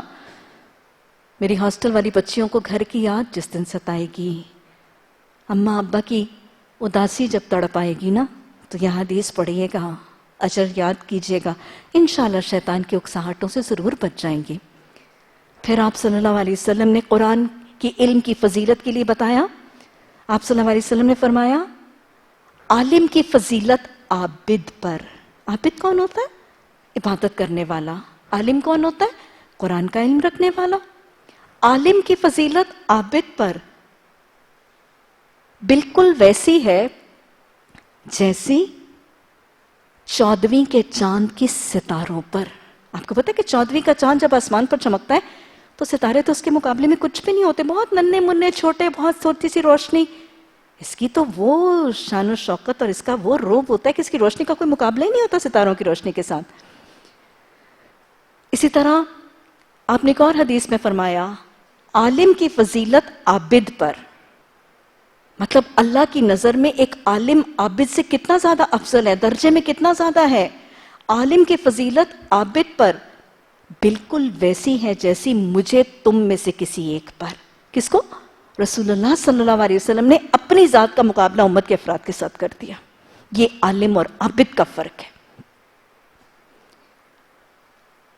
اور پھر قرآن اور حدیث کی تعلیم لینے والوں کو اللہ کے رسول صلی اللہ علیہ وسلم نے نبیوں کا وارث قرار دیا ہے. نبیوں کا وارث، پیغمبروں کے جانشین ہیں وہ لوگ جو قرآن اور حدیث کا علم حاصل کرتے ہیں. اور آپ نے فرمایا بس تم میں سے جو میری وراثت میں سے جتنا چاہے سمیٹ لے. مجھے بتائیں اپنے والدین کی وراثت میں سے کبھی کوئی چھوڑتا ہے؟ نہیں چھوڑتے نا. کیسے مقدمے کر کر کے ماں باپ کی وراثتیں بھی لیتے ہیں اور جھگڑے کرتے ہیں اور کتنا کچھ. یہ نبی صلی اللہ علیہ وسلم کی وراثت ہے. قرآن اور حدیث کا علم نبی صلی اللہ علیہ وسلم کی وراثت ہے. آپ نے فرمایا تم جتنا مرضی سمیٹ لو، کھلی آپشن ہے. دین کی تعلیم حاصل کرنے اور لوگوں تک پہنچانے والے انبیاء کے وارث ہیں. اور پھر وہ کتنی پیاری حدیث ہے. آپ لکھیں گے آپ بھی یہی ہیں، انشاءاللہ میں بھی یہیں پہ ہوں. پورے 2 سال آپ لوگ لکھ رہے ہوں گے. بلیو یو می، میں ایک دفعہ نہیں بہت دفعہ کہا کروں گی. مجھے بہت پیار بھی آئے گا لکھنے والوں پر. اور تفسیر کے دوران اور ترجمے کے دوران کئی دفعہ ہم اتنا تیز بول رہے ہوتے ہیں اور لکھنے والے اتنا تیز لکھ رہے ہوتے ہیں کہ میں تھوڑی تھوڑی دیر کے بعد دیکھتی ہوں کہ وہ ہاتھ تھوڑی دیر تک کے بعد یوں ملنا شروع کر دیتے ہیں. اور مجھے اتنا پیار آ رہا ہوتا ہے ان ملنے والے ہاتھوں پہ بھی کہ آپ دیکھیں کہ وہ تھکاوٹیں بھی تو اللہ کو بہت پسند ہے نا. اللہ نے جن ہاتھوں میں قرآن ہے اور جن ہاتھوں سے کتابت ہوتی ہے، اللہ نے ان کو کیا کہا ہے؟ کرام برارا، بڑے نیکوکار عزت والوں کے ہاتھ ہے. کتنا درجہ ہے. آپ صلی اللہ علیہ وسلم نے فرمایا کہ قیامت کے دن عالم کے قلم کی سیاہی اور شہید کے خون کے قطرے کو تولا جائے گا. عالم کے قلم سے سیاہی نکل رہی ہے نا. قیامت کے دن عالم کے قلم کی سیاہی اور شہید کے خون کے قطرے کو تولا جائے گا. حدیث نے کیا بتایا؟ آپ صلی اللہ علیہ وسلم نے فرمایا قیامت کے دن عالم کے قلم کی سیاہی کا وزن شہید کے خون کے قطرے کے وزن سے بڑھ جائے گا. یہ ایک ایک قطرہ، ایک ایک ڈاٹ بھی جو آپ کا لگے گا انشاءاللہ اس کو وزن ملے گا. اس کو جسم، اس کو وزن دے دیا جائے گا اور انشاءاللہ وہ نجات کا ذریعہ بنے گا. تقبل اللہ منا و منک، اللہ ہم سے آپ سے سب سے قبول کروا لے. اور پھر آپ صلی اللہ علیہ وسلم نے یہ بھی تو فرمایا تھا کہ جو قدم دین کا علم حاصل کرنے کے لیے خاک آلود ہوتے ہیں، ارے کتنا درجہ ہے. ایک قدم چل کے آتا ہے، خاک آلود ہوتا ہے. جو قدم دین کا علم حاصل کرنے کے لیے خاک آلود ہوتے ہیں ان قدموں پر جہنم کی آگ حرام ہے. اور وہ واقعہ حضرت ابو ہریرہ رضی اللہ تعالیٰ عنہ، اکثر روایت میں آتا ہے کہ دمشق میں تھے. ایک شخص حضرت ابو ہریرہ رضی اللہ تعالیٰ عنہ کے پاس ایک حدیث کا سوال اور ایک حدیث کی تصدیق کے حوالے سے سوال کرنے کے لیے گئے، کیونکہ آپ کو پتا ہے کہ حضرت ابو ہریرہ رضی اللہ تعالیٰ عنہ سب سے زیادہ احادیث ان سے مروی ہیں. تو ایک صحابی دمشق جاتے ہیں، حضرت ابو ہریرہ سے سوال کرتے ہیں حدیث کے معاملے کے بارے میں. تو حضرت ابو ہریرہ نے پوچھنے والے سے ان ریٹرن ایک سوال کیا، اور حضرت ابو ہریرہ رضی اللہ تعالیٰ عنہ فرماتے ہیں کہ میرے بھائی، تیرے سوال کا جواب تو میں تجھے بعد میں دیتا ہوں، پہلے تو میرے ایک سوال کا جواب دے. اور وہ سوال یہ ہے کہ تو مجھے بتا کہ یہ جو تو سوال مجھ سے پوچھ رہا ہے، تو اتنی دور سے کیا صرف یہ سوال پوچھنے آیا ہے؟ یعنی حدیث کا یہ مسئلہ، حدیث کا یہ سوال، حدیث کی اس تصدیق کے لیے میرے پاس آیا ہے، یا تو کسی اور کام کے لیے آیا تھا؟ یعنی کوئی ٹریڈ کے لیے، کوئی کاروبار کے لیے، کسی کام، کسی اور غرض کے لیے آیا تھا، اور ساتھ ہی مجھ سے یہ مسئلہ بھی پوچھ رہے ہیں۔ اس شخص نے کہا کہ میرا خدا گواہ ہے، میں خالصتاً اس سوال کی تحقیق، اس حدیث کی تحقیق، تصدیق اور اس سوال کے لیے آپ کے پاس حاضر ہوا۔ حضرت ابو ہریرہ رضی اللہ تعالیٰ نے فرمایا پھر میں تمہیں اپنے محبوب ابو القاسم محمد صلی اللہ علیہ وسلم کی حدیث کے وہ الفاظ نہ سنا دوں؟ یہ جواب تو میں تمہیں بعد میں دیتا ہوں، تمہارا یہ عمل کیا درجہ رکھتا ہے، میں تمہیں حدیث نہ بتا دوں؟ اور پھر حدیث کے الفاظ حضرت ابو ہریرہ رضی اللہ تعالیٰ عنہ نے کوٹ کیے کہ جب کوئی شخص خالصتاً دین کے علم کے حصول کے لیے نکلتا ہے، میرا اور آپ کا یہاں آنے کا مقصد انشاءاللہ ان 2 سالوں میں خدا گواہ ہے، اللہ ہمیں ریاض سے، ہمیں دکھاوے سے، ہمیں دنیا داری سے بچنے کی توفیق دے، لیکن آپ اور میں، ہم سب جانتے ہیں صرف اللہ کی محبت، صرف اللہ کی رضا کے لیے، صرف اللہ کی رضا کے طریقے سیکھنے، جنت کے رستے کے طریقے سیکھنے کے لیے ہم یہاں آئیں گے، اور کوئی غرض نہیں ہوگی، کوئی غائب نہیں ہوگی انشاءاللہ۔ تو حدیث کے الفاظ ہے کہ جب کوئی شخص خالصتاً دین کا علم حاصل کرنے کے لیے نکلتا ہے تو فرشتے اس کے قدموں تلے اپنے پر بچھاتے ہیں، فرشتے اس کے قدموں تلے اپنے پر بچھاتے ہیں، اس کے دل پر سکینہ طاری کرتے ہیں، اور اس کے لیے بخشش اور رحمت کی دعائیں کرتے ہیں، اس کے لیے بخشش اور رحمت کی دعائیں کرتے ہیں۔ ہواؤں کے پرندے، جنگل کے درندے، سمندر کی مچھلیاں اور آسمان پر فرشتے، ارے اتنوں کی دعائیں، رحمتوں اور بخششوں کی دعائیں مل سکتی ہیں؟ جس دن وہ شیطان مردود قدم ڈگمگانے لگے گا، دل کو پھسلانے لگے گا، یہ حدیث یاد کر لیجئے گا۔ ارے کل مخلوق میرے حق میں بخشش اور رحمت کی دعائیں کرے گی، میں کیسے چھوڑ دوں اس محفل کو؟ یہ محفل کتنی خوبصورت محفل ہے، طویل حدیث ہے، لکھ بھی لیجئے، یاد بھی کر لیجئے، بار بار دہرائیے، لوگوں کو بھی سنائیے، کیونکہ آج کل جب بسا اوقات لوگوں کو قرآن اور حدیث سیکھنے کی طرف مائل کیا جاتا ہے نا، تو لوگوں کا ایک ہی جواب ہوتا ہے، سب کچھ تو ہمیں پتہ ہے، کیا کرنے وہاں جا کے؟ ایک ہی بات ہوتی ہے ہمیشہ وہاں پہ، ایک ہی بات ہوتی ہے قرآن کی محفل میں، ہمیں سب کچھ پتہ ہے۔ اچھا، یہ محفل بہت کچھ پتہ ہے آپ کو، بہت کچھ آتا ہے، ارے پتہ تو ہمیں ویسے ہی سب کچھ ہے، کس کو نہیں پتہ کہ جھوٹ نہیں بولنا، کس کو نہیں بولنا پتہ کہ شراب نہیں پینا، کس کو نہیں پتہ زنا نہیں کرنا، کس کو نہیں پتہ کہ والدین کی نافرمانی، یہ تو سب کو پتہ ہے۔ اس محفل میں آنا علم کی تجدید بھی ہے، تربیت اور تزکیہ کی دہرائی بھی ہے، صحبت کی افادیت، اور پھر یہ اتنی پیاری حدیث کا وعدہ۔ آپ صلی اللہ علیہ وسلم نے فرمایا، طویل حدیث ہے، میں اس لیے آپ کو مفہوم بتا رہی ہوں، انشاءاللہ بار بار کوٹ ہوگی، ہے ہی بہت ہی پیاری حدیث۔ آپ صلی اللہ علیہ وسلم نے فرمایا، الملائکۃ سیارہ، فرشتے سیر کرتے ہیں، چلتے پھرتے ہیں، کیا کر رہے ہوتے ہیں؟ حدیث بتاتی ہے وہ ذکر کی محفلوں کو تلاش کر رہے ہوتے ہیں۔ فرشتے سیر کرتے ہیں، چل پھر رہے ہیں، ڈھونڈ رہے ہیں، تلاش کر رہے ہیں ذکر کی محفلوں کو۔ ذکر کی محفل کون سی ہے؟ جہاں اللہ کی باتیں، اللہ کے دین کی باتیں، قرآن کی باتیں، حلال حرام، نیکی گناہ، رب کو راضی کرنے، رب کی ناراضگی سے بچنے کے طریقوں کی بات ہو رہی ہے۔ ذکر کی محفلوں کو تلاش کر رہے ہیں۔ حدیث بتاتی ہے، میں مفہوم بتا رہی ہوں، الفاظ نہیں بتا رہی کیونکہ حدیث بہت طویل ہے۔ حدیث بتاتی ہے کہ جب فرشتوں کو ایسی محفل ملتی ہے تو وہ اس محفل کے گرد گھیرا دائرہ باندھ لیتے ہیں۔ اب پھر فرشتے کیا کرتے ہیں؟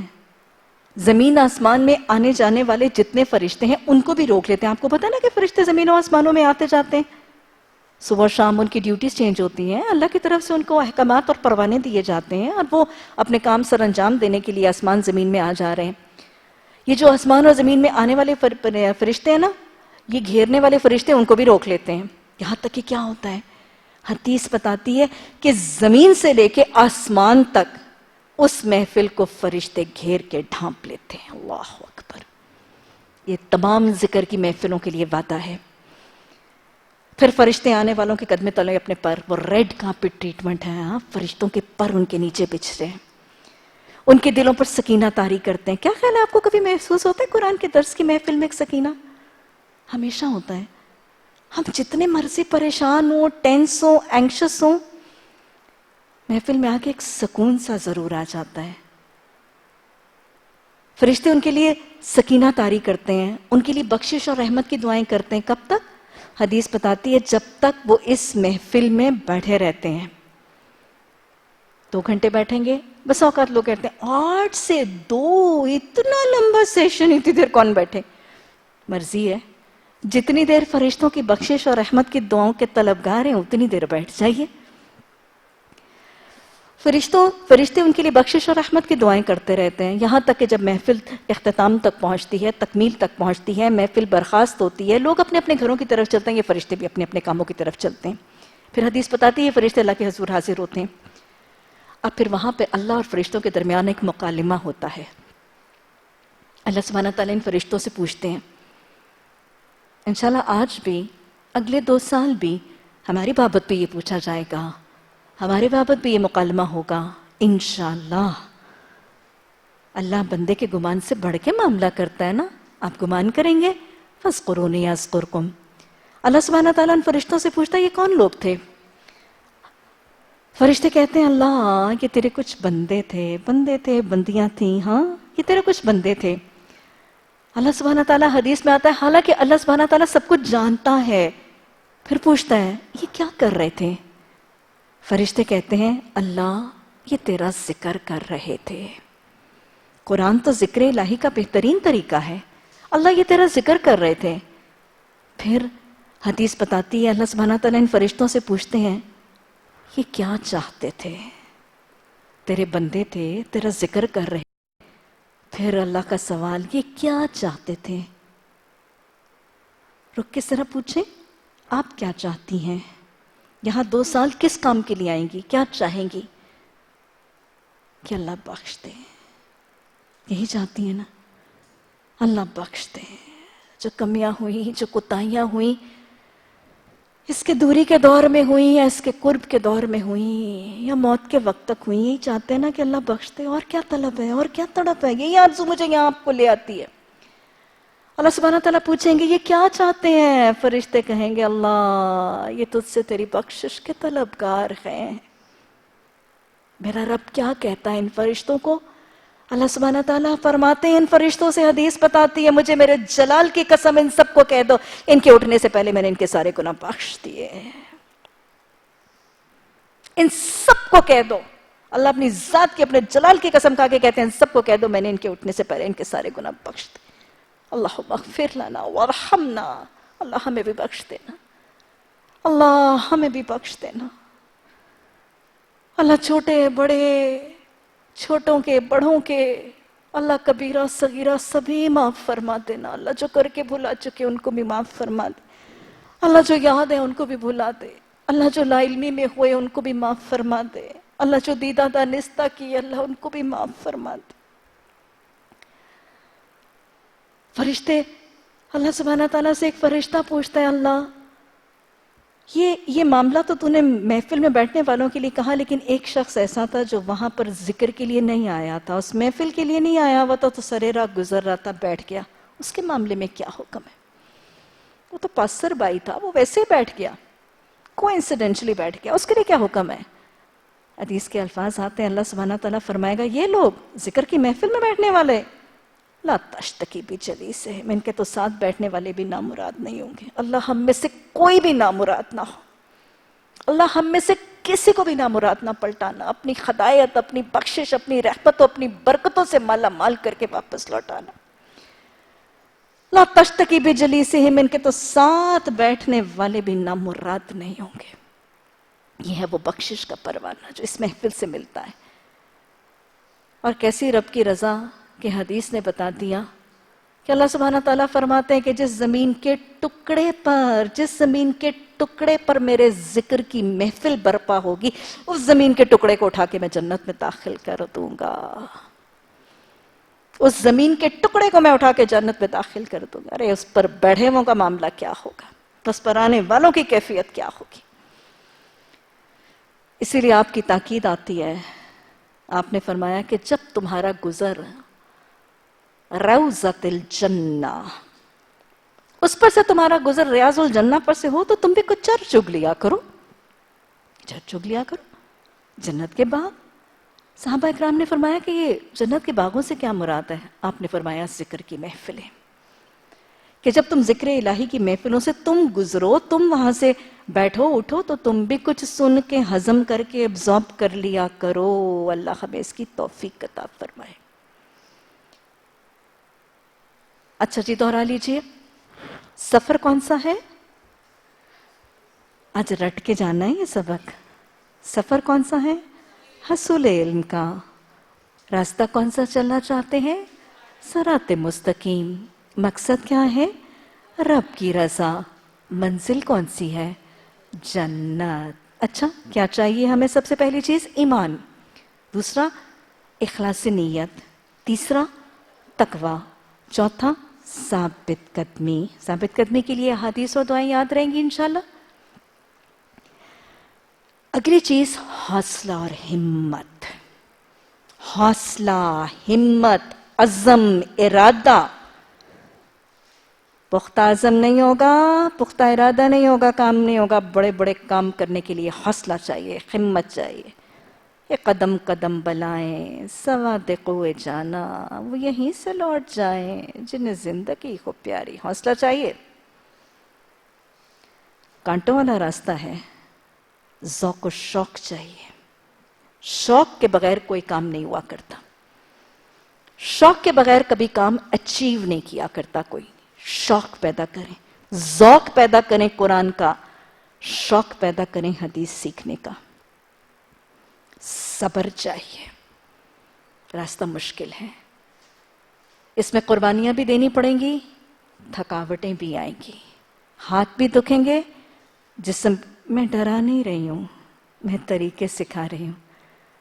جسم بھی دکھے گا، کبھی کمر بھی دکھے گی، کبھی ہاتھ بھی دکھیں گے، کبھی دل بھی دکھیں گے، باتیں سننے بھی پڑیں گی، میلی، کچیلی، کڑوی، قسیلی، کبھی دل جلائیں گے بھی لوگ۔ راستہ ہے جنت کا، اس پہ کانٹے بھی ہیں، اس پہ رکاوٹیں بھی ہیں، راستہ بھی بلندی کا ہے۔ صبر چاہیے، بے صبری نہیں ہوتی۔ کوئی بھی طالب علم اگر بے صبرہ ہے تو وہ اچھا طالب علم نہیں ہو سکتا۔ صبر چاہیے، اور پھر صبر کے ساتھ شکر چاہیے۔ جو میں بار بار شروع سے کہہ رہی ہوں، شکر کریں کہ اللہ نے مجھے آپ کو توفیق دے دی، بہت سو کو نہیں دی تھی، لاکھوں لوگوں تک دعوت پہنچی ہے، نشستوں پہ نام تو کچھ خوش نصیبوں کے لکھے گئے۔ شکر کریں کہ اللہ نے توفیق دے دی۔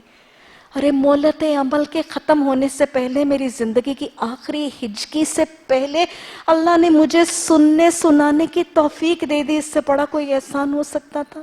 لگاتار 2 سال شکر کیجئے گا، روز صبح اٹھ کے شکر کیجئے گا کہ اللہ تیرا شکر ہے میں کیسے کام کے لیے جا رہی ہوں۔ روز شکر کیجئے گا۔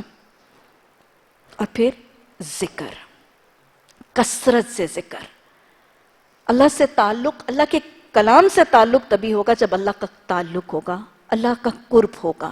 ذکر کی کثرت یہ دل کو سکینہ بھی دے گی۔ الا بذکر اللہ تطمئن القلوب، دل کو شیطان کی گندگی سے بھی بچائے گی، شیطان کی اکساہٹوں اور وسوسوں سے بھی بتائے گا یہ ذکر۔ اور میرے بندے کے لب جب میرے ذکر میں ہلتے ہیں، حدیث قدسی ہے، اس وقت میں اپنے بندے کے قریب تھے۔ اللہ کا قرب، شیطان سے بچانا، دل کا سکینہ، یہ وہ تینوں چیزیں ہیں جو ہمیں اس کورس میں معاون و مددگار ہوں گی۔ کثرت سے ذکر رکھنا ہے اپنی زبانوں پر، کورس کے علاوہ، کلاسز کے علاوہ، ٹائم پر کیا کیا ذکر کرنا ہے، انشاءاللہ اس پہ بات ہوتی رہے گی۔ لیکن اب جو تسبیح آتی ہے، جو درود آتا ہے، جو دعائیں آتی ہیں، لگاتار۔ اور ایک ذکر تو میں نے آپ کو بتا دیا، ربنا ثبت اقدامنا، اور پھر یا حی یا قیوم برحمتک نستغیث، اللہ مدد کر، میری مدد کر، اس کی مدد کے بغیر ہم کچھ نہیں کر سکیں گے۔ تو یہ دعائیں ذکر کے لیے آج یاد رکھیے۔ اور افضل ذکر کیا ہے؟ لا الہ الا اللہ۔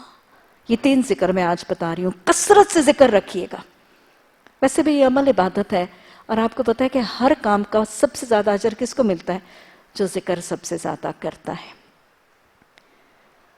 پھر اس کام میں اپنی صلاحیتوں پر نہیں، اللہ پر توکل کرنا ہے۔ نکلے ہیں اس کے لیے نکلے ہیں، آئے ہیں اس کی رضا کے لیے آئے ہیں. اپنی صلاحیتوں پہ بھروسہ کرنا چھوڑ دیجئے. میں اپنے حافظے پر، اپنی صلاحیت پر، اپنے زور بازو پر نہیں، میں رب پہ توکل کر کے یہ کام کروں گی. توکل اور قناعت، اس سارے کام میں قناعت بھی بہت ضروری ہوگی. تھوڑا ملے زیادہ ملے، مشکل ہو آسان ہو، قناعت بھی زیادہ راہ رہے گا. سفر مشکل ہے لیکن بہت حسین، بہت خوشگوار ہو جائے گا اگر آپس کی محبت ہوگی. آپس کی محبت. ابھی صبح کے لیکچر میں آپ نے ایمان کا پیمانہ دیکھا تھا کہ ایمان کے لیے سب سے زیادہ کیا ہے؟ وَالَّذِينَ آمَنُوا أَشَدُّ حُبًّا لِلَّهِ. پھر آپ نے فرمایا ایمان کا اگلا پیمانہ تم میں سے کوئی مومن نہیں ہو سکتا جب تک محمد صلی اللہ علیہ وسلم سب سے زیادہ محبوب نہ ہو جائے. اور ایمان کا اگلا پیمانہ مومنوں کی باہمی محبت. تو لہٰذا یہ سفر بہت خوشگوار ہو جائے گا، بہت آسان ہو جائے گا، بہت سہل ہو جائے گا، بلکہ بہت انجوائبل ہو جائے گا. میں آپ کو بتاؤں، یقین دلاؤں، اگر آپس میں محبت ہوگی، آپس کی اتحاد. یہ جو دین کی خاطر محبت ہے، یہ اتنی پیاری چیز ہے جس کو یہ چاشنی اور جس کو یہ مٹھاس محسوس ہوتی ہے، یہ بہترین مٹھاس ہے. اس مٹھاس سے اپنے آپ کو محروم مت رکھیے گا. ایک دوسرے سے محبت کریں، ایک دوسرے کے ساتھ اتفاق، ایک دوسرے کی خیر خواہی اور ایک دوسرے کے لیے ایثار اپنا طریقہ رکھیے گا. Sacrifice, sharing. یہ جو سیلفشنس ہے نا، یہ قرآن کے حصول علم میں نہیں. ہم normal day to day life کی ایجوکیشن میں ہوتے ہیں نا، تو کہ ایک کے پاس نوٹس ہیں وہ دوسرے کو نہیں دیتی، ایک کو آتا ہے وہ دوسرے کو نہیں سکھاتی کیونکہ نمبر لینے ہیں. ارے نہیں، یہاں نمبر نہیں لینے، یہاں رب کو راضی کرنا ہے. میرے بتانے سے کسی کا رب راضی ہوگا تو اس کی رضا میرے بھی شامل حال ہوگی. ایثار، اخلاص، ایک دوسرے کی محبت. اور اگر آپ کے ساتھ اس سفر میں کوئی ساتھی زیادتی کر جائے، کوئی حق تلفی کر جائے، کوئی ظلم کر جائے، چاہتی ہیں کہ آپ کو رب معاف کرے تو درگزر کی صفت بھی عام رکھیے گا. معاف کر دیں، درگزر کر دیں، اگنور کر دیں. پھر ایک اور چیز جو اس سفر میں بہت زیادہ ضروری ہوگی، فوکسڈ رہیے گا. مسلمن حنیفن وما کان من المشرکین. فوکسڈ ہونا، توجہ کو مرکوز رکھنا، اپنی توجہ کو ادھر ادھر دائیں بائیں اپنی توجہ کو مرکوز ہونے سے روکیے گا.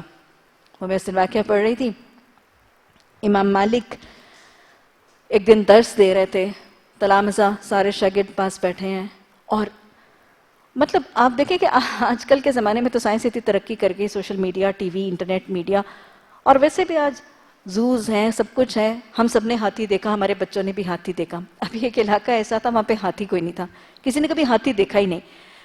یہ درس ہو رہا ہے اور باہر کیا ہوا، ایک دم سے ہاتھی آ گیا. وہ نقارہ بجانے والوں نے ڈھول پیٹنا شروع کر دیا، لوگو ہاتھی آیا، ہاتھی دیکھو. سارے کے سارے امام مالک کے شاگرد جو ہیں وہ کلاس کو چھوڑ کے ہاتھی کو دیکھنے چلے گئے. صرف ایک شاگرد یحییٰ ابن یحییٰ وہ وہیں پہ بیٹھے رہے. لوگ باقی کے شاگرد جب ہاتھی کو دیکھ کے واپس آئے، انہوں نے یحییٰ ابن یحییٰ کو امام مالک کے سامنے بیٹھے ہوئے دیکھا تو انہوں نے کہا تم نہیں ہاتھی کو دیکھنے گئے تھے؟ ہم تو سارے ہاتھی کو دیکھ کے آئے، تم نہیں ہاتھی کو دیکھنے گئے تھے؟ انہوں نے کہا میں 300 میل سے یہاں ہاتھی دیکھنے نہیں آیا ہوں، میں یہاں پہ قرآن اور حدیث پڑھنے آیا ہوں. بات سمجھ میں آئی ہے؟ اپنے آپ کو فوکسڈ رکھیے گا. ہاسٹل کی بچیاں بھی، اور ویسے بھی اتنی دور دور سے اپنا وقت، اپنا گھر، اپنی اولادیں، میری جو میرڈ بہنیں ہیں وہ اپنے ازواج، اپنے بچے، اپنا گھر چھوڑ کے آ رہی ہیں. ہاسٹل میں بچیاں کتنی دور دور سے آ رہی ہیں. ہم یہاں دنیا دیکھنے کے لیے نہیں آ رہے ہیں، یہاں پر بیٹھ کے اپنے آپ کو فوکسڈ رکھنا ہے. اپنی توجہ، اپنا ذہن، اپنی نگاہ، اپنا دل، اپنا سب کچھ یہاں پر حاضر رکھیے گا. اس کے ساتھ جڑنا اور اس کو اپنا محور اور مرکز رکھنا ہے. وہ میں اس دن امام تیمیہ کا پڑھ رہی تھی کہ امام تیمیہ کو جب حکومت نے، کہانی انشاءاللہ کسی تاریخ اسلام میں آپ کو سناؤں گی، ان کو جب حکومت وقت نے قید کر دیا، ان کو قید خانے میں ڈال دیا، تو ان کے ایک شاگرد تھے. مطلب کیسے ایک استاد کے ساتھ ایک اپنا بانڈ ہے اور کیسی اپنی توجہ استاد کے ساتھ رکھنے والی. ابن جوزی، آپ نے نام سنا ہوگا ابن الجوزی کا. ابن الجوزی امام تیمیہ کے شاگرد ہیں. انہوں نے کہا میرے استاد کے ساتھ مجھے بھی قید کر دو، میرے استاد کے ساتھ مجھے بھی قید کر دو. تو آپ کو بھی ہم کچھ دیر قید رکھیں گے اللہ ہمیں اس قید میں بھی خوش رہنے کی توفیق عطا فرمائے. تو اپنے آپ کو فوکسڈ رکھنا ہے، اپنا توجہ، اپنا دھیان کلاس میں بھی اور کلاس کے علاوہ بھی ہم اپنی کنسنٹریشن فوکسڈ رکھیں گے. یہ تو کچھ چھوٹی چھوٹی چیزیں میں نے آپ کو زیادہ راہ بتائی تھی، دہرانی ہے. کیا کیا چاہیے لسٹ لکھ لیں. سب سے پہلے ایمان چاہیے، اخلاص نیت، تقوی، ثابت قدمی، حوصلہ، ہمت، عزم، ارادہ، سیکھنے کا ذوق و شوق، صبر، شکر، ذکر، توکل، قناعت، آپس کی محبت، آپس کا خلوص، ایثار، آپس کا اتفاق، اتحاد، نفرتوں کو ختم کر دیں اور بانٹیں اور ایک دوسرے کو معاف کرنا سیکھیں. توجہ کو مرکوز رکھیں، غیر اہم بیکار لا یعنی چیزوں سے ہٹ کے کنسنٹریشن فوکس رکھیں. اپنے سبق کے ساتھ اور اپنے استاد کے ساتھ جڑے رہیے. یہ تو سفر کے بارے میں کچھ زیادہ رات تھی. اس سفر میں ہم کیا کیا پڑھیں گے؟ 2 سالہ اس سفر میں ہم پڑھائیں گے آپ کو کیا اور آپ پڑھیں گے کیا؟ اللہ ہم سب کو پڑھنے پڑھانے کی بہترین توفیق عطا فرمائے. کیا کیا پڑھایا جائے گا؟ ترجمۃ القرآن، لفظی word to word translation of Quran, تفسیر القرآن، حدیث کا لفظی ترجمہ، حدیث کی شرح، تجوید، گرامر، صرف و نحو جسے کہتے ہیں، قرآنی گرامر ہوگی، عربک گرامر اینڈ قرآنی گرامر، سیرت رسول صلی اللہ علیہ وسلم، تاریخ اسلام، اسوہ رسول صلی اللہ علیہ وسلم، سیرت صحابہ، سیرت صحابیات، مختصر صورتیں جو ہیں، منتخب صورتیں، ان کا حفظ، اس کے ساتھ تاریخ اسلام، منتخب جو شعراء ہیں اسلام کی تاریخ کی، ان کی شاعری، اور پھر کچھ انٹرنیشنل اسلامک ورلڈ کے انٹرنیشنل افیئرز. یہ آپ کو بنیادی طور پر 5 دنوں میں پڑھائے جائیں گے، اور 3 دنوں میں میں آپ کو پہلے بتا چکی ہوں کہ ہمارے 3 روزہ کورس اور 5 روزہ کورس میں کیا کیا ہوگا. ڈیورنگ دا کورس آپ کا کانڈکٹ اور بیہیویئر کیسا ہونا ضروری ہے. یہ چیزیں میں آپ کو شروع میں اس لیے بتا رہی ہوں کہ یہ چیزیں ہم سب کے لیے ضروری ہیں. سب سے پہلی چیز نظم و ضبط، انتہائی نظم و ضبط ضروری ہے. بہت زیادہ ڈسپلن، بہت زیادہ نظم و ضبط ضروری ہے. کائنات نظم و ضبط کے نظام پہ چلتی ہے. کائنات کے اندر ایک زبردست نظم و ضبط نظر آتا ہے، اس لیے تو اتنے اچھے اچھے رزلٹس مرتب ہوتے ہیں.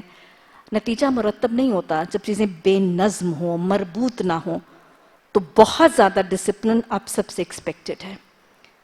وقت کی قدر کریں، وقت کی قدر کریں، وقت کے ضیاع سے بچیں. کیونکہ آپ لوگوں کی سب سے بڑی کمپلین، آپ کو ہوم ورکس ملیں گے، اسائنمنٹس ملیں گی، ٹیسٹ ملیں گی آپ کی طرف سے کی وقت نہیں تھا. وقت کیسے ملے گا؟ جب آپ اس کی قدر کریں گی اور اس کے ضیاع سے بچیں گی. وقت بہت قیمتی چیز ہے، ہم شاید احساس ہی نہیں کرتے کتنا قیمتی ہے. کبھی آپ نے غور کیا؟ میرا خیال ہے ہمیں احساس ہی نہیں. 1 سیکنڈ کے اندر یا 1 منٹ کے اندر پتہ نہیں سورج اور چاند کتنا ڈھیر سا سفر طے کر لیتے ہیں. ذرا آج آرام سے بیٹھیے گا اور گنیے گا کہ میرے اپنے جسم میں 1 منٹ کے اندر دل کتنی دفعہ دھڑکتا ہے، 1 منٹ میں میں آنکھیں کتنی دفعہ جھپکتی ہوں، 1 منٹ کے اندر میں سانس کتنی دفعہ لیتی ہوں. آپ کو 1 منٹ کی قدر آئے گی. اپنا 1 منٹ بھی ضائع مت کیجیے گا. ایک ایک لمحہ اس کی قدر کرنی ہے ان 2 سالوں کے اندر، اور اس کے بعد کی زندگی کی بھی. وقت کی پابندی اس کی قدر کا بہترین طریقہ ہے. کائنات کے سارے نظام کے اندر وقت کی پابندی کا طریقہ رائج ہے. اللہ سبحانہ تعالیٰ قرآن میں فرماتے ہیں وَالشَّمْسُ تَجْرِي لِمُسْتَقَرٍّ لَهَا ذَلِكَ تَقْدِيرُ الْعَزِيزِ الْعَلِيمِ. سورج، چاند، ستارے سب کا ایک پریسائز وقت ہے کہ نہیں ہے؟ اور کتنا ڈاٹ وقت ہے.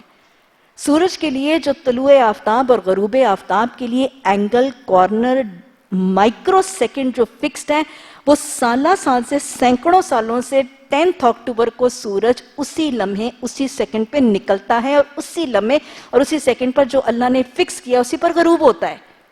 کائنات کے اندر زبردست پنکچویلٹی ہے.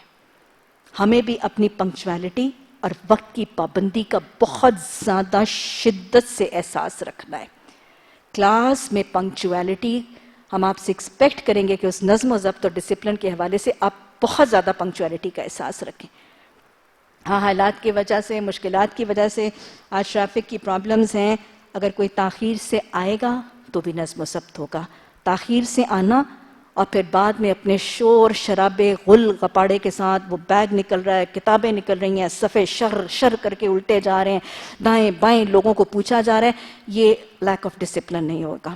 اگر آپ دیر سے آئے ہیں، جو شاید کئی دفعہ آپ کے لیے مشکل ہوگا، پرابلم کی وجہ سے آئے ہیں، خاموشی سے آئیں، سلیقے سے بیٹھیں اور خاموشی سے سنیں، باقی کی کلاس کو ڈسٹرب مت کریں. ایک اور چیز جو ہم بہت زیادہ میں آپ سے درخواست کروں گی، ادب اور سلیقہ. وہ جو کہا گیا نا، با ادب با نصیب، بے ادب بے نصیب. تو لہٰذا بہت زیادہ ادب اور احترام اپنے اساتذہ اکرام کا، اپنے ماحول میں اپنی صحبت والوں کا، بہت زیادہ ادب اور احترام اپنے ٹیچرز کا اور استاد کا. یاد رکھیں، علم سیکھنے آئے ہیں. علم اس قوم کو، اس گھرانے کو، اس معاشرے کو، اس فرد کو علم سے محروم کر دیا جاتا ہے جہاں استاد کی عزت اٹھتی ہے. حدیث نے استاد کی عزت اور استاد کا ادب اور احترام کتنا زیادہ سکھایا. آپ صلی اللہ علیہ وسلم نے فرمایا تمہارے 3 باپ ہیں، تمہارے 3 باپ ہیں، ایک تمہارا حقیقی باپ، ایک تمہاری بیوی کا باپ، اور ایک تمہارا وہ استاد جس نے تمہیں علم دیا. تو سب سے زیادہ آپ کے جس سبجیکٹ کا، جس کام کے لیے جس استاد کی جو بھی ذمہ داری لگائی گئی ہو، شاگرد کے طور پر اس استاد کا بہترین عمدہ ترین ادب اور احترام کرنا یہ آپ سب کے لیے لازم اور ایکسپیکٹڈ ہے. اور استاد کے ادب اور احترام کے زمرے میں یہ بھی شامل ہے کہ کسی بھی استاد سے بیکار لا یعنی مومل سوال جو محض مذاق، استہزاء، تنقید یا استاد کی نفی کے لیے کیے جائیں گے، یہ بسا اوقات کچھ کلاسز میں ایک فتنے کے طور پر دیکھتی ہوں، تو وہ نہیں کیے جائیں گے. سوال جواب علم کے اضافے کا ذریعہ ہیں، ان سے آپ کو کوئی نہیں روکے گا، آپ کو ٹائم دیا جائے گا. بہت کثیر سوال انکریج بھی کیے جائیں گے، لیکن استاد کے ساتھ اس کی نشست کے دوران آپ کو پتہ ہے قرآن اور حدیث کی تعلیم کے دوران اس کی اتنی سینکٹٹی اور اس کا اتنا پروٹوکول ہے کہ وہ سلام جس کو رسول اللہ صلی اللہ علیہ وسلم نے اتنا پسند فرمایا کہ حدیث میں آتے ہیں کہ اگر تم سلام کرو گے تو یہ جنت میں جانے والے اعمال میں سے ہے. باہر سے آنے والا اندر بیٹھے ہوں کو سلام کرے، چلتا ہوا بیٹھے ہوں کو سلام کرے، بڑے چھوٹوں کو سلام کریں. سلام کرو، پہچانو یا نہ پہچانو، لیکن قرآن اور حدیث کی درس اور تدریس کی محفل میں باہر سے آنے والے کو سلام کرنے کی ممانعت ہے. اس محفل کی اتنی سینکٹٹی، اس کی اتنی پروٹوکول ہے کہ سلام جیسا عمل بھی باہر سے آنے والا نہیں کرے گا، کہیں محفل کے اندر خلل انداز نہ ہو. سوال ہوں گے نشست کے آخر میں، جتنے زیادہ ہوں گے. سوال کرنے سے پہلے اپنی نیت کو ضرور دیکھ لیجئے گا کہ میری نیت کہیں مذاق کی، استہزاء کی، فتنے کی یا اس قسم کے معاملے کی نہیں ہے. اگر نیت علم کے اضافے کی یا اصلاح کی نیت ہے تو سوال کیجئے اور قصیر کیجئے، اس سے آپ کو کوئی نہیں روکے گا. استاد کا ادب اور احترام ملحوظ رکھنا آپ سب کے لیے امپورٹنٹ ہے، اور ہر ہی استاد کا، صرف استاد کا نہیں. یہاں پہ جو عملہ ہے، جو ملازم ہے، جو کام کرنے والے معاون ہیں، مددگار ہیں، ان سب کا بھی ادب اور احترام ہوگا. ہمارے کوآرڈینیٹرز میں سے کسی کو باجی کہہ لیجئے، اس سے بڑی ہیں تو آپا کہہ لیجئے، اس سے بڑی ہیں تو خالہ جان کہہ لیجئے، چچا کہہ لیجئے، اور ویسے وہ جو انگریزی زبان کی انکل آنٹیاں نہ خدا کے لیے وہ نکال لیجئے. حدیث کے الفاظ ہیں نا کہ آپ صلی اللہ علیہ وسلم نے فرمایا جو کسی غیر قوم سے مشابہت اختیار کرتا ہے وہ انہی میں سے. ہمارے بہترین تعلقات کے لیے الفاظ موجود ہیں، تو ان بہترین الفاظ سے ایک دوسرے کو مخاطب بھی کریں. اور وہ حدیث کے الفاظ یاد رکھیں. یہ آپ صلی اللہ علیہ وسلم نے فرمایا وہ شخص ہم میں سے نہیں ہے، وہ شخص ہم میں سے نہیں ہے جو ہمارے چھوٹوں کے اوپر رحم نہیں کرتا، ان کے ساتھ نرمی نہیں کرتا اور ہمارے بڑوں کی عزت نہیں کرتا. تو یہ اصول ادب کا اور احترام کا، نظم و ضبط اور ڈسپلن اور پنکچویلٹی کے بعد سب جو ہیں وہ یاد رکھیں گے. اور جہاں ادب کی بات ہو رہی ہے، میرا خیال ہے قرآن کا ادب، یہ بنیادی سی باتیں ہیں جو میں آپ کو بالکل ابتدائی دنوں میں بتا رہی ہوں. قرآن کا ادب اور احترام کرنا، اور یہ سارے کا سارا لٹریچر، حدیث کا لٹریچر، سیرت کا لٹریچر، اس سب کا ادب اور احترام بھی ملحوظ رکھنا. قرآن کے حوالے سے اللہ سبحانہ تعالیٰ قرآن میں فرماتے ہیں نا فَبِهَٰذِا الْحَدِيثِ مُدْهِنُونَ، تم اس کے ساتھ ادھان برتتے ہو، اس کے ساتھ غفلت برتتے ہو، اس کلام کے ساتھ. تو قرآن کے حوالے سے یہ یاد رکھیے گا، قرآن کی تلاوت لگی ہے تو خاموشی سے اس کو سننا ہے، خاموشی سے دھیان سے اپنے دل کو اپنی توجہ طرف مرکوز کر کے سننا ہے۔ قرآن کی تلاوت، قرآن کے سیشن، قرآن کی تعلیم، تفسیر، ترجمہ کی کلاس کے دوران اس کو انٹرپٹ کرنا، اس میں بات کرنا، اس میں خلل انداز ہونا اور اس میں ڈسٹربنس اور ڈسٹریکشن کرنا، یہ قرآن کے ادب کے خلاف۔ ابھی آپ کو میں نے بتایا کہ اس میں سلام تک کرنے کی ممانعت ہے، تو لہٰذا یہ قرآن کے ادب میں سے پہلی بات۔ دوسری بات قرآن کے ادب کی یہ کہ قرآن کو کہاں رکھنا ہے، کیسے رکھنا ہے، اس میں بھی بہت زیادہ، کیونکہ اب قرآن کو آپ ہر وقت ہینڈل کر رہے ہوں گے نا۔ پہلے تو یہ ہوتا ہے کہ ہم فجر کے وقت قرآن کو نکالتے ہیں اور بس پھر باقی کا دن وہ ایک طاق میں رکھ دیا جاتا ہے، لیکن قرآن کے اسٹوڈنٹ کا تو سارے دن کا تعلق ہے، تو آپ نے اس کو کیسے ہینڈل کرنا ہے۔ قرآن کو کھلا رکھ کے ادھر ادھر کوئی اور گپ شپ میں پڑ جانا، یہ بھی گستاخانہ طریقہ ہے۔ قرآن کھلا ہوا ہے اور آپ اپنی روزمرہ گفتگو میں جتنی دیر اس کو پڑھنا ہے اتنی دیر اس کو کھولیں، اگر آپ اس کو پڑھ نہیں رہے ہیں تو اس کو بند کر دیجئے، ٹھیک ہے جی، کوئی مارکر بے شک رکھ لیجئے، لیکن بغیر پڑھنے وقت اس کو بے فضول ادھر ادھر کی گفتگو کے وقت اس کو مت کھولیے۔ قرآن کے ساتھ ٹیک لگانا، قرآن کے اوپر رکھ کے، جسے کہتے ہیں نعوذ باللہ، وہ الفاظ تو نامناسب صحیح ہیں لیکن بس اوقات اس کام کے لیے استعمال کیا جا رہا ہوتا ہے کہ اس کو کلپ بورڈ بنایا جاتا ہے کہ قرآن ہے اور اس کے اوپر رکھ کے کچھ اور لکھا جاتا ہے، نہیں، اس کو اس کام کے لیے استعمال نہیں کیا جائے گا۔ اسی طرح قرآن کو پشت پہ رکھنا یا کسی ایسی چیز پہ نیچے کر کے رکھ لینا۔ پھر اسی طرح قرآن کے حوالے سے یہ بھی یاد رکھیے گا کہ قرآن کے اوپر آپ حدیث لکھیں، آپ تفسیر لکھیں، آپ نے کوئی سیرت کا واقعہ لکھنا ہے تو وہ لکھیں، اپنے نوٹس اور اپنے پوائنٹرز بنائیں، لیکن اپنی یاد دہانی کے لیے کسی کے ٹیلی فون نمبرز لکھے جا رہے ہیں، یا کچھ لوگوں کو عادت ہوتی ہے وہ چیزیں بنانے کی، بیٹھے ہوئے ہیں تو پھول بوٹے بناتے رہتے ہیں یا ستارے وغیرہ بناتے رہتے ہیں، تو قرآن پہ اس قسم کی کوئی فالتو چیز نہ لکھی جائے گی، نہ نقش و نگار بنائے جائیں گے۔ آپ نے لکھنا ہے ضرور لکھیے، لیکن صرف قرآن کے اوپر حدیث، آیات اور اس قسم کی جو آپ کی تفسیر کے حوالہ جاتے ہیں وہ لکھے جائیں گے۔ اس سے زائد یاد دہانی کے لیے یا میموز اور ریکارڈنگ کے لیے قرآن کے اوپر اور کچھ نہیں لکھا جائے گا، نہ ٹیک لگائی جائے گی۔ اور پھر ایک اور چیز میں آپ کو واضح طور پر بتا دوں، قرآن کو اپنی نشست پر، جہاں پیٹھ رکھی جاتی ہے، جہاں پاؤں وغیرہ رکھے جاتے ہیں، جیسے نشستوں پہ بسا اوقات ڈائریکٹلی قرآن کو رکھ دیا جاتا ہے، یہ بھی قرآن کے ادب کے خلاف ہے، بہت زیادہ گستاخی ہے۔ کوئی بیگ رکھ کے اس کے اوپر رکھ لیجئے، کوئی چادر رکھ کے اس کے اوپر رکھ لیجئے، یا آپ کے پاس تو ماشاءاللہ آرم ریسٹ موجود ہیں، کسی ریک کے اوپر رکھ لیجئے، لیکن ڈائریکٹلی سیٹ وغیرہ کے اوپر رکھنا یہ بھی قرآن کے ادب اور سلیقے کے خلاف ہے۔ تو یہ چھوٹی چھوٹی چیزیں ہیں جو قرآن کے ادب کے حوالے سے یاد رکھیے، اور اگر کوئی سہیلی یا آپ کے ساتھ کی خاتون جو ہے وہ بھول کے نیچے رکھ بھی گئی ہیں تو آنے کے بعد اس کی تنقید کر کے اس کا مذاق یا اس پر چڑھاؤ نہ کریں، پہلے خود اٹھا کے رکھ دیجئے اور پھر محبت سے اس کو یاد دہانی کروا دیجئے۔ بہرحال جی، قرآن کی حفاظت کے ساتھ ساتھ اور ادب کے ساتھ اگلی چیز جو ہم آپ سے بہت زیادہ ایکسپیکٹ کریں گے وہ یہ کہ آپ ادارے کے کیمپس اور سارے ماحول میں سب چیزوں کی حفاظت بھی کریں، ان سب چیزوں کو اپنے لیے اللہ کی امانت بھی سمجھیں، ان کی حفاظت بھی کریں، اور پھر ماحول کی اور سارے سسٹم کی صفائی کا خاص خیال رکھیں، کیونکہ الطہور شطر الایمان، اور اس صفائی میں یہ کہ ماحول کو صاف رکھنا ہے گندگی اور آلودگیوں سے بھی، لیکن ماحول کو سب سے زیادہ، ماحول کو، ادارے کے ماحول کو آپس کے لڑائی جھگڑے، فرقہ واریت اور ہر قسم کے اس قسم کی بحث اور تکرار اور لڑائی جھگڑے سے بہت زیادہ پاک رکھنا ہے، اور یہ کام آپ کے ذمہ ہے۔ ماحول کو ہم نے صاف رکھنا ہے، گندگی اور آلودگیوں سے بھی پاک رکھیے، لیکن لڑائی جھگڑے اور فرقہ واریت کی بحث تکرار جو ہے اس سے پاک رکھنا، بہت زیادہ ذاتی تنقید، مذاق، کرٹیسزم، استہزاء، چغلی اور یہ زبان کے جو فتنے ہیں، ہمیں اپنے ماحول کو اپنی تربیت کے حوالے سے اس سے بھی پاک صاف رکھنا ہے، اور پھر ایک دوسرے کی مدد بہت زیادہ کریں، سادگی کو اپنائیں، اور پھر جب علم آ رہا ہوگا تو شیطان تکبر ڈالتا ہے، کثرت سے عاجزی کی دعا بھی مانگیں اور کثرت سے اللہ سبحانہ تعالیٰ کے آگے عاجزی سے جھکنے کا عمل اپنائے رکھیں، کہیں ایسا نہ ہو کہ یہ تکبر اعمال کو، ایمان کو اور ساری چیزوں کو بگاڑ کے ضائع کر دیں۔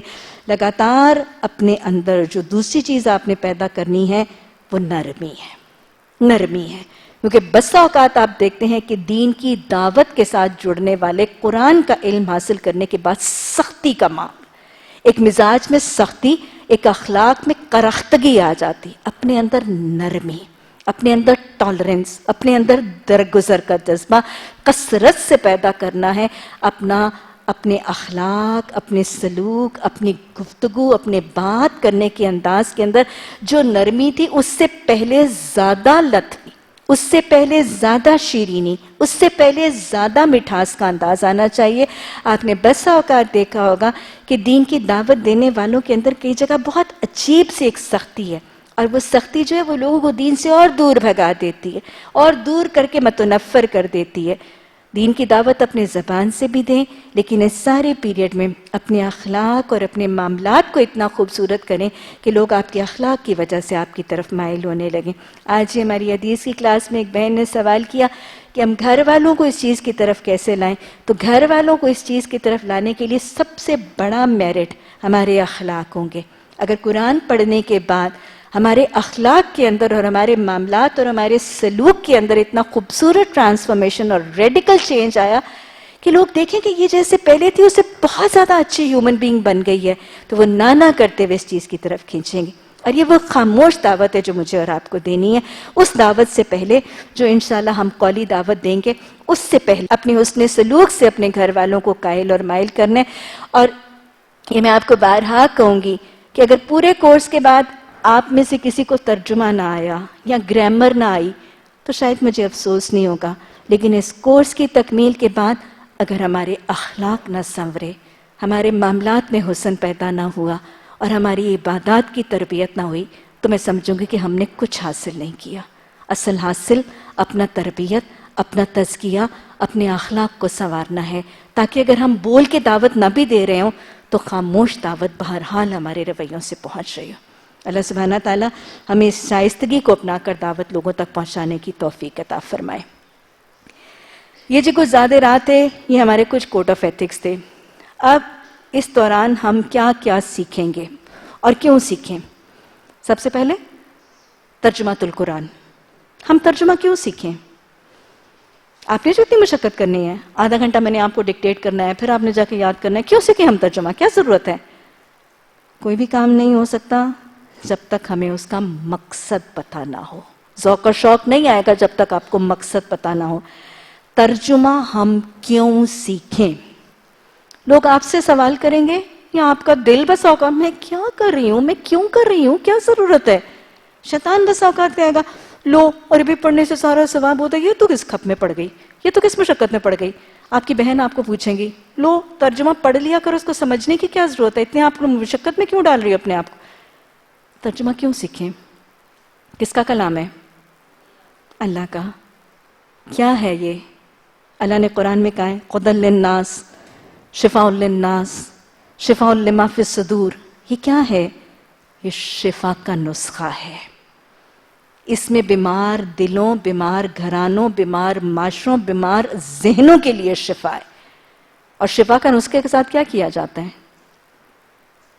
میں کئی دفعہ مثال سے بات سمجھاتی ہوں، آج آپ کو وہی مثال دوں گی۔ مثلاً سوچیں آپ میں سے کوئی کسی کا عزیز اقارب بیمار ہو گیا، وہ لاہور کے کسی بہت اچھے کنسلٹنٹ کے پاس گیا، 2، 2.5، 3 ہزار فیس دی، ایک خوبصورت سا نسخہ لکھوا کے لایا، اس کے اوپر ڈھیر ساری اس ڈاکٹر کی ڈگریاں بھی لکھی ہیں، سندیں بھی لکھی ہیں، اس نے نسخہ بھی لکھ دیا۔ اور وہ آپ کے عزیز بہن کیا کرتی ہیں، اس نسخے کو طے کر کے خوبصورت سے ایک انویلپ میں ڈال کے اپنے ہینڈ بیگ میں ڈال کے روز صبح نکال کے فجر کے بعد اس کو دیکھ کے چوم چاٹ کے پڑھ کے واپس رکھ دیتی۔ میں اور آپ کیا کہیں گے اس بیمار کو جو اتنے بہترین کنسلٹنٹ سے نسخہ لے کر آئی؟ کیا کہیں گے؟ ایک لفظ بتائیں۔ احمق، بے وقوف، احمق، پاگل، مت ماری گئی ہے تیری، اتنا بہترین نسخہ تیرے پاس موجود ہے اور تو اس کو صرف پڑھتی ہے، چومتی ہے، رکھ دیتی ہے۔ ارے اللہ کی بندی، اس کو پڑھ، اس کے مطابق دوا لا، دوا استعمال کر، تب تجھے شفا ملے گی۔ قرآن کیا ہے؟ شفاء لما فی الصدور۔ اس کو سمجھ کے پڑھنا ہے، سمجھ کے پڑھنا ہے، اور سمجھ کے پڑھ کے اس کے مطابق دوا کے نسخے استعمال کریں گے تبھی شفا ملے گی۔ کتنے سالوں سے عربی پڑھ رہے ہیں، شفا ہوئی؟ ذہن ویسے کا ویسے بیمار، دل کے اندر ناشکری کی بیماری ویسے کی ویسے، جسم ویسے کا ویسا بے صبرا، زبان ویسے کی ویسے ذکر سے رکی ہوئی ہے نا؟ ایسا ہے نا؟ توکل کی کمی، قناعت کی کمی، اخلاق کی کمی۔ کیوں؟ قرآن تو ہم ناظرہ پڑھ رہے تھے، کیوں نہیں اخلاق سنور رہے تھے؟ کیونکہ سمجھ کے نہیں پڑھا جا رہا تھا. تو لہٰذا اس کو سمجھ کے پڑھنا ہے. اللہ نے یہی مطالبہ کیا، افلا یتفکرون افلا یتدبرون. تفکر تدبر تبھی ہوگا جب سمجھ کے پڑھیں گے. سمجھ کے تبھی پڑھ سکتے ہیں جب اس کے معنی سمجھ آئیں گے. دو طریقے ہیں اس کو سمجھ کے پڑھنے کے. ایک تو یہ کہ مسئلہ ہی کل کر دیں، عربی زبان سمجھ لیں، عربی زبان سیکھ لیں، خود ہی قرآن سمجھ آنے لگے گا. پاسبل ہے؟ ہاں کچھ حد تک پاسبل ہے، لیکن ایک تو یہ مشکل بہت ہے. Comparatively out of the two مشکل زیادہ ہے. اور دوسری بات میں آپ کو بتاؤں کہ عین ممکن ہے کہ آپ آج کی عربی زبان سیکھ بھی لیں گی. آج کی عربی اور قرآن کی عربی میں بہت فرق ہے. ایک زمانے کی وجہ سے فرق ہے. قرآنک عربی اور آج کی کرنٹ عربی بہت فرق ہے. آپ کرنٹ عربی سمجھ بھی لیں گی تو شاید قرآن کی عربی سمجھنے میں پھر بھی کچھ نہ کچھ تکلف رہے گا. تو بجائے اس کے کہ عربی زبان سیکھیں اور پھر قرآن کو سمجھیں، اس سے ایک زیادہ آسان طریقہ جو ہم یہاں کریں گے، ہم ورڈ ٹو ورڈ ٹرانسلیشن ایک خاص نیک اور ایک خاص طریقے کے ساتھ سیکھیں گے، تاکہ خود بخود کچھ دیر کے بعد، اور میں آپ کو بتاؤں، آپ ہمارے بتائے ہوئے طریقے کے مطابق اگر چلیں گے تو 2.5 سپارے سورہ بقرہ کے بعد آپ قرآن کا ترجمہ سمجھنے 80% ترجمہ سمجھنے کے قابل ہو جائیں گے، بشرطے کہ بتائے ہوئے طریقوں پر عمل ہوگا. اگر بتائے ہوئے طریقوں پر عمل نہیں ہوگا تو پھر تو میرا خیال ہے ڈاکٹر بھی کہتا ہے نا کہ شفا نہیں ہوگی. ایسا ہی ہے کہ نہیں؟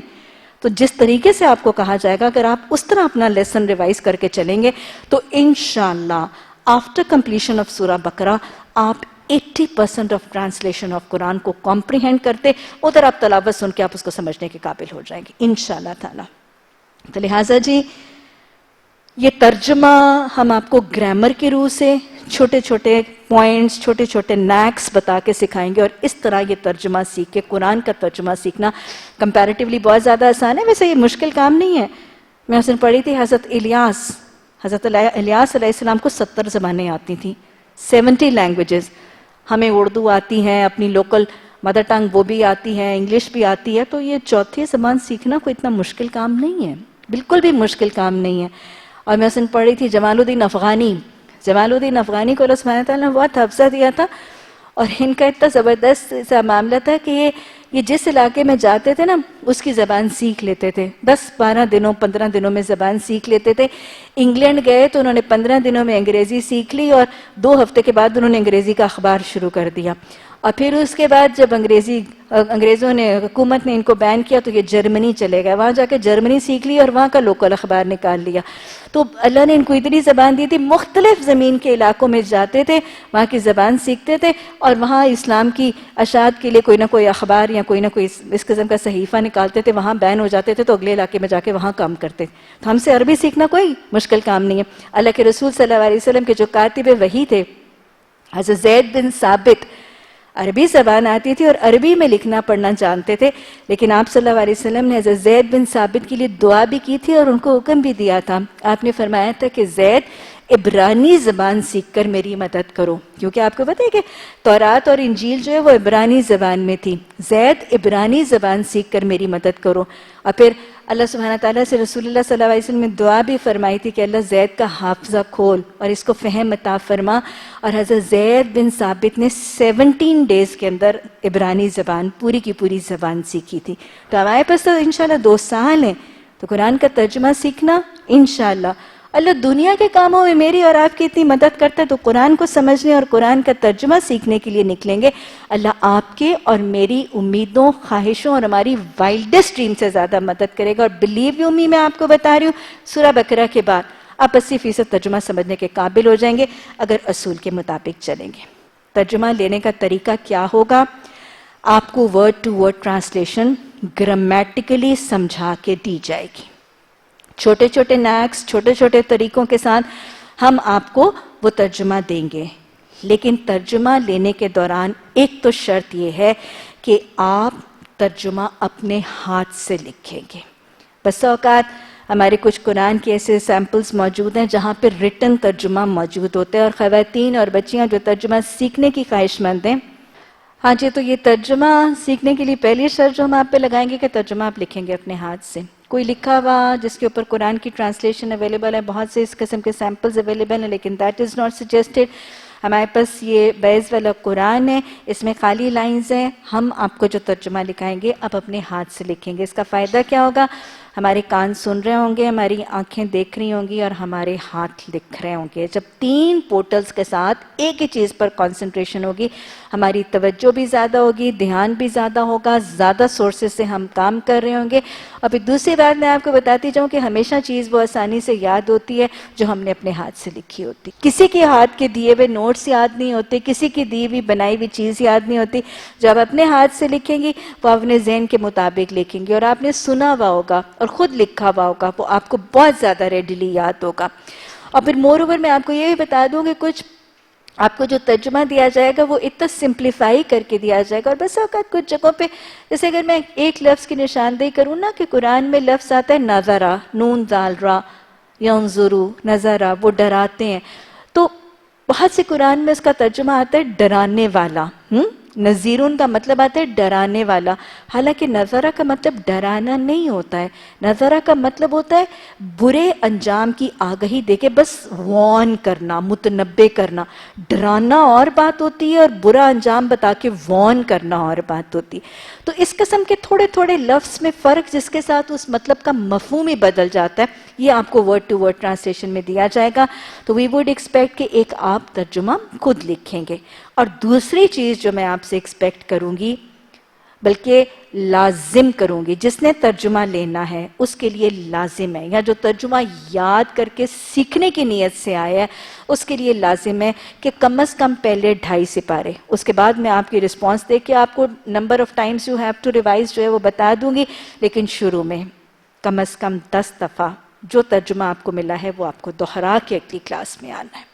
اور یہ میں پہلے دن ہی بتا دوں کہ آج کا ترجمہ جس نے کل 10 دفعہ نہیں دہرایا، میری درخواست ہے کہ وہ کلاس میں نہ آئے، وہ اگلے دن کے ترجمے کی کلاس میں نہ آئے.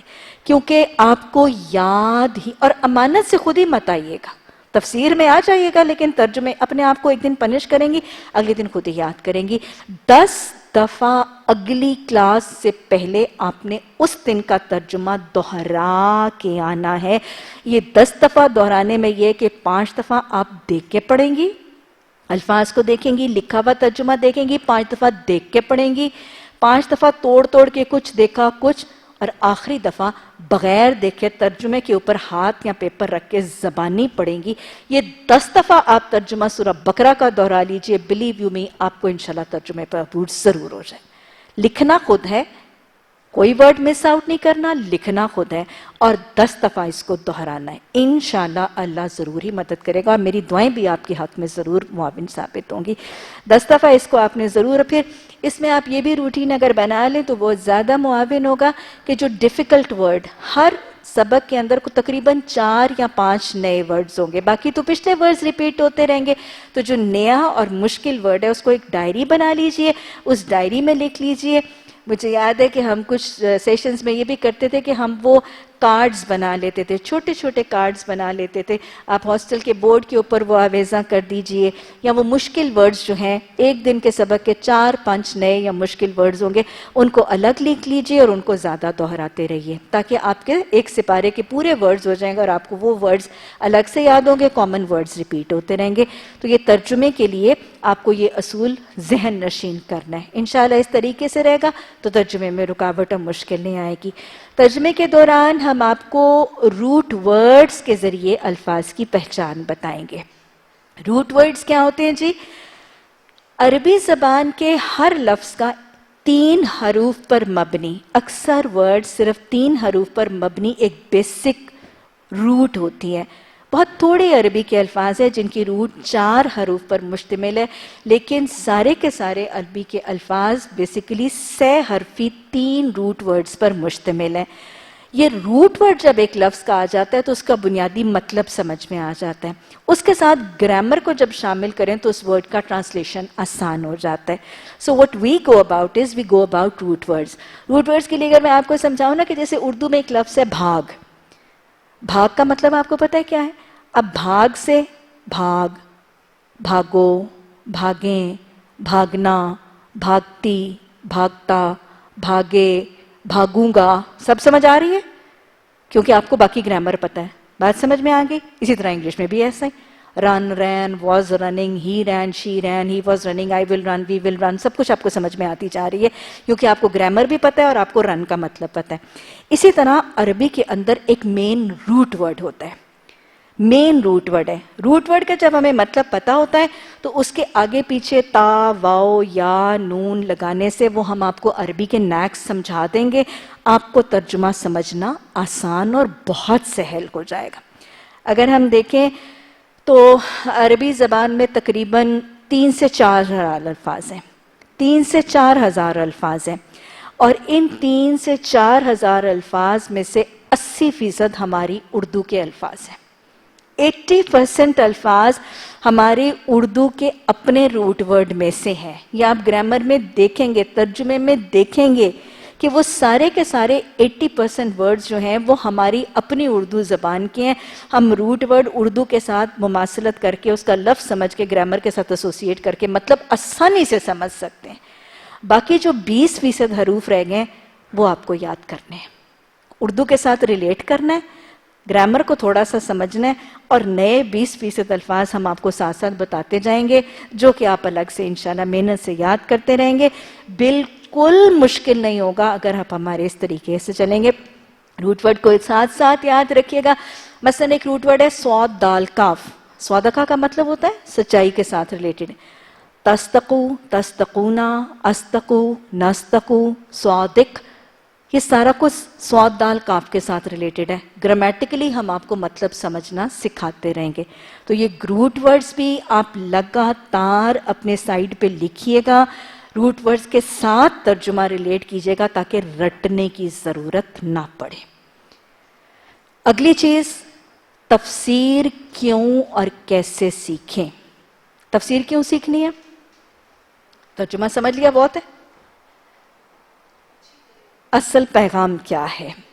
یہ قرآن، اس میں مجھے بتایا کیا گیا ہے، حکم کی تفسیر، اس کی تشریح قرآن کے ساتھ، حدیث کے ساتھ، سنت کے ساتھ، سیرت کے واقعات کے ساتھ، اس میں اصول کیا ہے، اس میں پیغام کیا ہے، اس کو میں کرنٹ حالات کے ساتھ کیسے ریلیٹ کرتی ہوں، اور پھر تفسیر میں اپنا محاسبہ، میں کیا کر رہی ہوں، مجھے کیا کرنا ہے، یہ ہے تفسیر پڑھنے کا مقصد۔ آپ تفسیر کے نوٹس کیسے لیں گی؟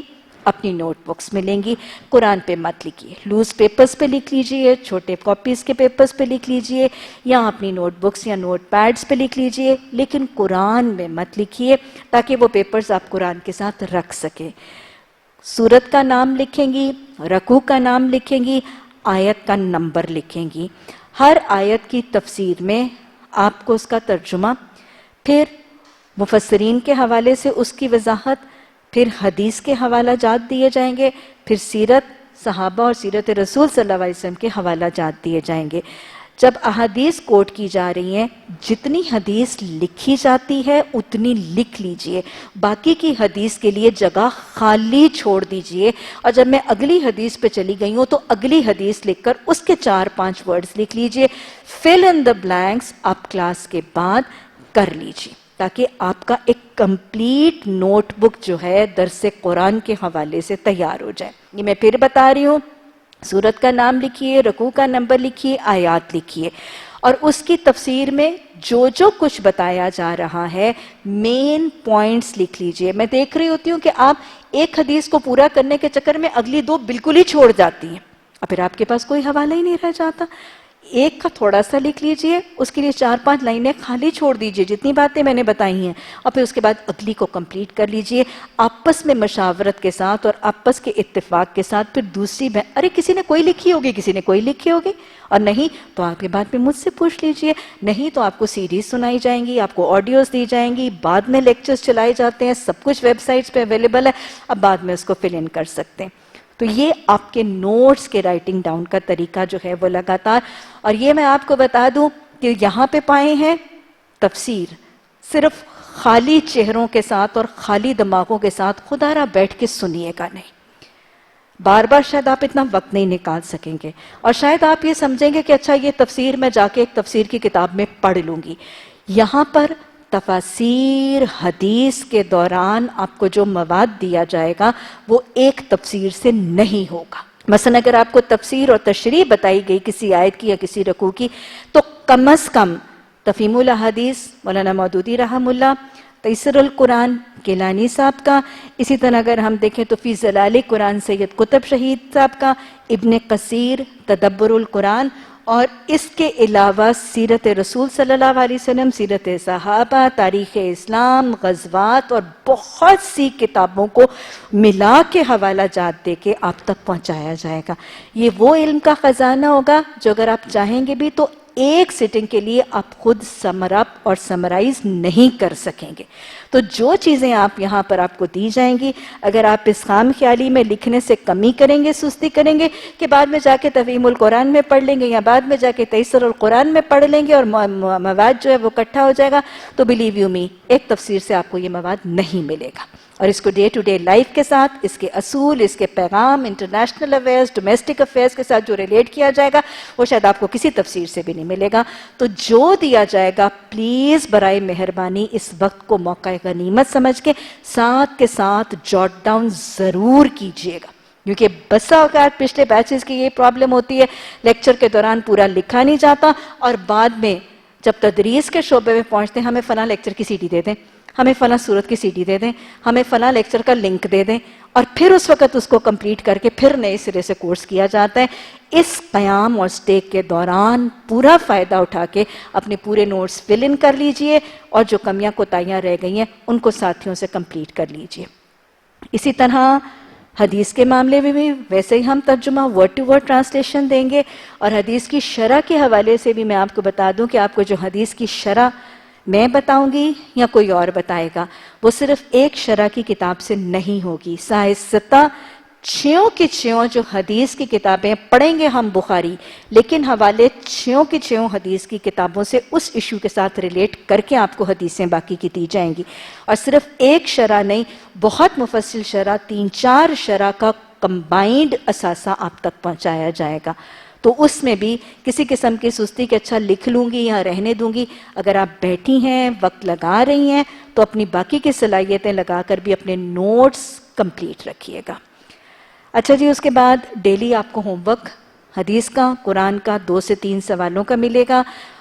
ہوم ورک کا جواب آپ بالکل اپنا جو سبسٹنس آپ نے ٹیکسٹ یہاں پر لکھا ہے اس ہی میں سے اخذ کر کے دیں گی، آپ کو تفسیر کا حوالہ دینے کی ضرورت نہیں ہوگی۔ اگر آپ تفسیر اور حدیث ایکسٹرا شامل کر دیں الحمدللہ بہت اچھی بات ہے، لیکن ہم ایکسپیکٹ کریں گے کہ جو آپ کو تفسیر دوران لیکچر دیا گیا جواب اسی میں سے ہوگا۔